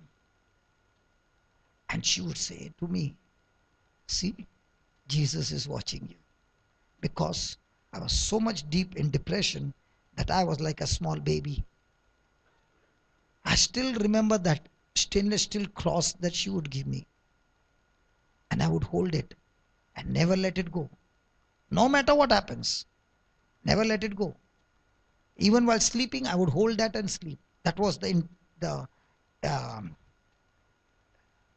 the pressure in my mind. Now, as I got born again and my journey began with Jesus, I began to learn the word of God. And in those days, I used to carry a cross in my pocket. That was also steel, and in the middle wood. The border was steel and the middle wood, and I would carry. And if somebody will say, pray over me, I will remove that cross and pray over. Okay? One day it so happened that I put my hand, and I would never let go of that cross. When I put my hand in, cross is not there. And there was a queue to pray. And I said, God, cross is not there.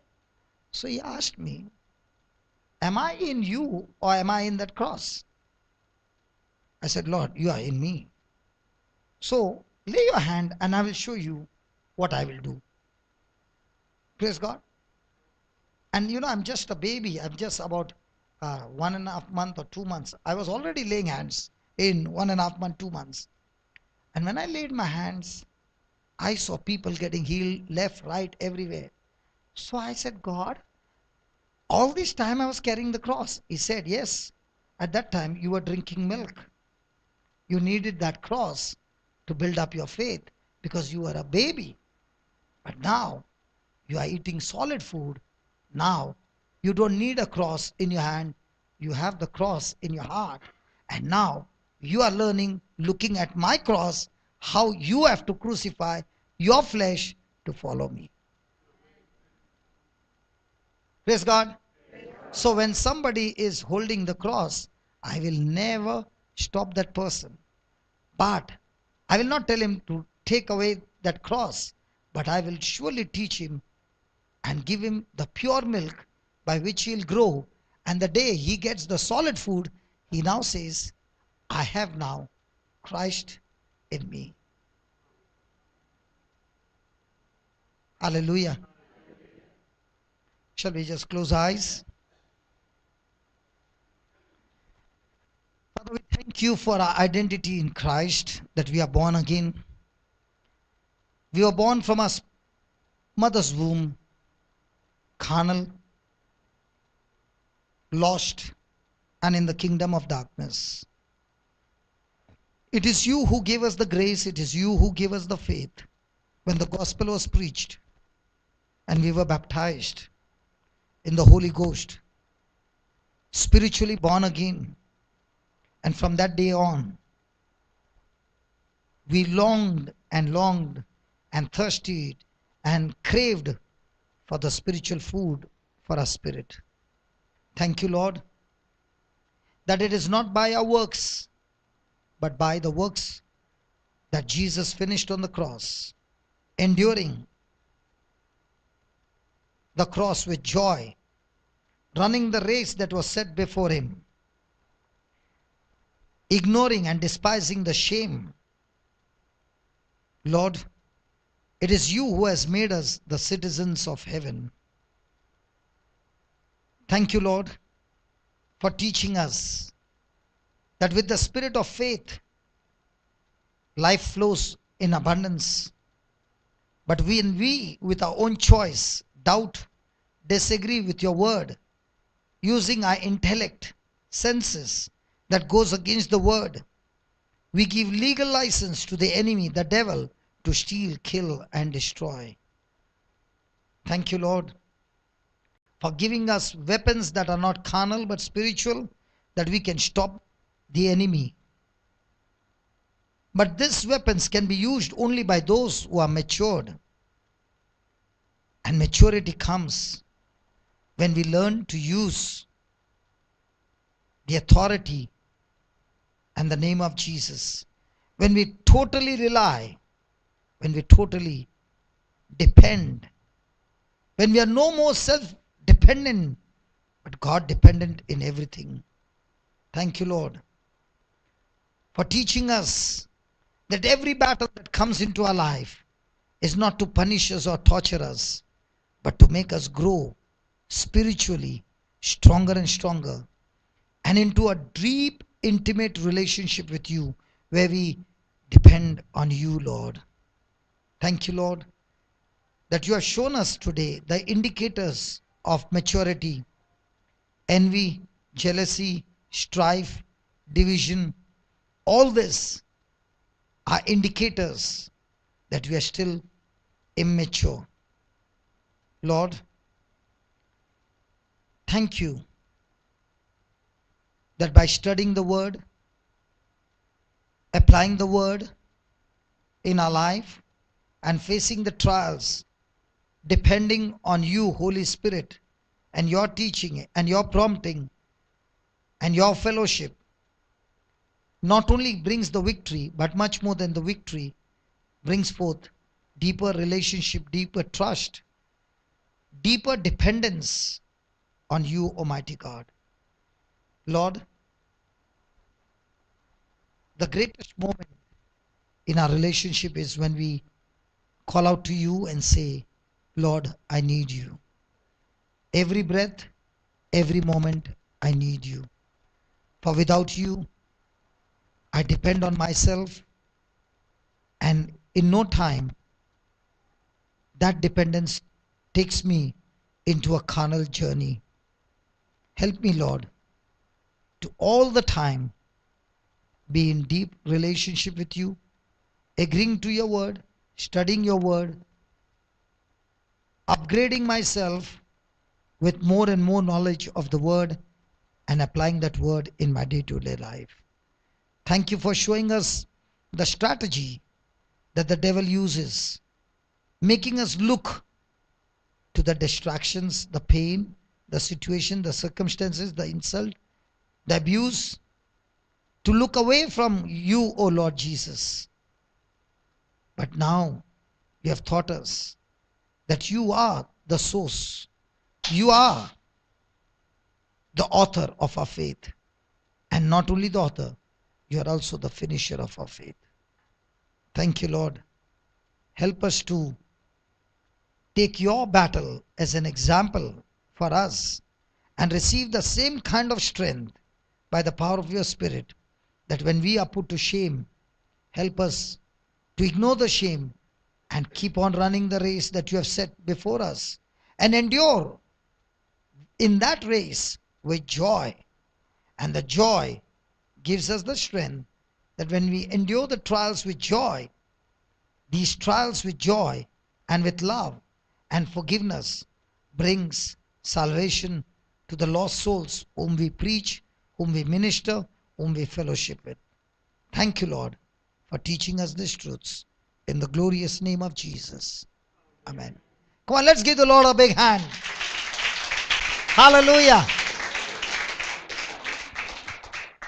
Praise God. Tomorrow we continue with this topic. Good? Good. Praise God. Yeah, 6 in the morning. Some of them already closed their eyes. We're closing the session because you should get some time to sleep, okay? Brother Leo, before you go out, for this brother of ours, tomorrow onwards, please bring salad. He's on salad and any type of meat on that, okay? No problem. But no rice, no chapati, nothing. So he's changed over. Can I talk? Yeah. Okay. Praise God. I was 96 kg and there was a brother who was watching me on TV and he saw me on the side angle and he said, "Brother, you look like the 9-month pregnant," and he came to meet me watching on cable TV. And this is the same brother who gave us the land. And when he came and saw me, he began to cry. He was weeping. And he said, "Brother, I've only come to meet you to tell you, you run everywhere, day and night. But on the other side, the poison is taking over your body, and we don't want to lose you early." And he said, "Look at me." He was 124 kg and he lost 22 kgs. And he said, "Brother, I lost it in no time. Can you see the evidence?" I said, "Looking at your evidence, I'm ready to do anything you say." So he said, "Avoid rice, avoid wheat, bread, milk and sugar." And I said, "Okay." And I said, "Listen, the same anointing by which you were able to reduce, can you pray for the same anointing?" And when I went into his arms, I began to weep. The anointing took over so much, my desire for such food just went off. And I'm eating my stomach full, praise God. But from 96, I came to 87 in a matter of 2 months.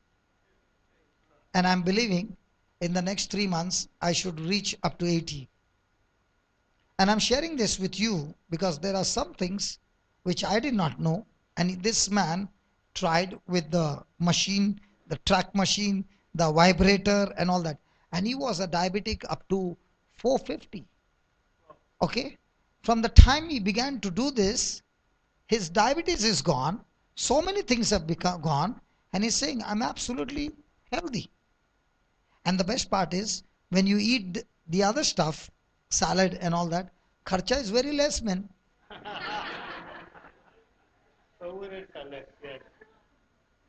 Kharcha is very less. Eating fruits and this, no cooking, nothing, beautiful, no oil. Praise the Lord. Can I pray for them for that Yeah, same yeah. anointing? They don't want. Look at them shout, they want it. Can I release that same anointing? Yeah. Yes? Let's close our eyes. Oh, Father, we thank you. Lord, I was struggling for years. I don't know for how many years I've never gone below 90. But Lord, these 2 months, not even 2 months, has been absolutely effortless. And I'm enjoying my food. And it is so much tasty, Lord. Father, it is only because of your grace that you have given me that I'm enjoying the food. Lord, all this time I was like a tanker truck. The stomach would open and everything would go in. There was no limit. But now it is your grace that has helped me to put a stop to all those things that was actually destroying my body. So, Father, in the name of Jesus, just as my brother released that anointing on me, and I'm able to see the result, in the same way, Lord, Father, as I stretch my hand towards your people, that same anointing is flowing into them. That spirit of gluttony has been cast out in the name of Jesus. And your Holy Spirit is leading us to eat the right food, to have the right health. Lord, everything that is going to bring destruction and sickness and disease in the body, Lord, in the name of Jesus, all that desires are cast out in the name of Jesus. Amen. And from now on, O Lord, each one is able to eat healthy, not overeat, and have an absolute healthy body with exercise. Thank you and praise you for all this, Almighty God. In the glorious name of Jesus. Amen. Amen. Now please understand, I am not starving. I am eating in abundance. But only thing, I've cut off all these things. Are you understanding? Because if I am starving, I cannot stand for so many hours. Okay? So don't starve. Okay? Praise God. Okay. One thing before you go, okay? Ouch. So we are going to see. You understand? He's after my diet now. All right, all right. The anointing has flown. No. We might laugh. But with the anointing, all things are possible. Amen, amen, amen. How many of you say amen for Brother Vijay? Wow. Say so many amen. Praise God. Looks like, And yeah. those who are watching on YouTube are also raising their hands. That's- Because everybody wants our brother Vijay healthy, isn't it? Isn't it? Come on. Praise God. Hallelujah. Amen, amen. Thank you. Sister is bubbling with joy, brother. Before you go, just see what is written. Please do not remove the chairs because tomorrow's session is there.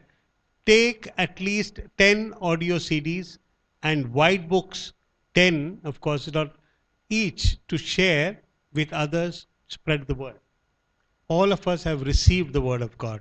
It's time we go and give it out to others, okay? You won't believe I've been carrying the white book in my pocket. Always, always. Wherever I get a chance, I go through the scriptures and it has helped me tremendously. Can I tell them how to use it? Please. Concerning worry and fear. First line. I am the body of Christ. Satan, sickness has no power, no place in me. Whoever you meet, tell them take the rosary or you keep one in your pocket. Give them the rosary, say learn it by heart and tell that person, say the rosary. Okay? By the time the person finishes, the person has already experienced the power. Do you know why? Because life and death is in the power of the tongue. Simple. So when that person is repeating, you say, Lord, the person has activated. Just Spirit of God, give this person the faith and things will begin to happen. Once you give this demonstration to a person, now the person is ready to believe everything. And if the person is a non-believer, the results are faster. Because we take Jesus for granted. For them, they are saying a mantra. And the mantra works all the time. Praise the Lord. And one of the best things that you can say is, can you say 5 rosaries of one scripture only? See, if a person is taking all the scriptures and not believing, nothing will happen. Tell that person take only one and repeat 5 rosaries and ask the Lord to give you understanding of this one scripture. Tell Holy Spirit, Lord, please explain to me. Please teach me. By the next week you come, that person has already got something to share with you. Can we do that? And it will be so enjoying because now you are catching somebody, giving them a dose, and by the time you come back, even if you are not seeing, they will come running and saying, hey, it works, man. Can I get some more? Praise God. Praise God. And also CD, when you are giving, try to have a small passage, a small track on your mobile and say, let's listen for 10 minutes. Any track, 10 minutes. Both of you listen. That person will be attracted to the track in 10 minutes. Okay? Then make a prayer and say, God, let this CD be used to the full in Jesus' name. Otherwise, what will happen? You give the CD, you give the book, it is like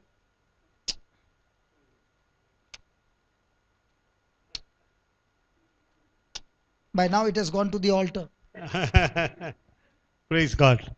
How many of y'all in this room have a car? Please raise your hands. No. How many of y'all have please? Okay. You'll have cars. As you'll finish dinner, please offer a lift to all these other brothers and sisters who don't have a car. That's why I asked you all. Remember, you are blessed by the Lord with a car. Please help others to reach home. Amen. Do you know what Okay. happens? Hmm. 2 Corinthians 1, 3, 4. One who has got a car and is giving a lift to another one, that anointing goes into the other one and he also will have a car. According to the word of God. I'm talking according to the word of God. So do you want others to be blessed? Whatever. Okay, let's all rise. Tomorrow morning we start at 6:30.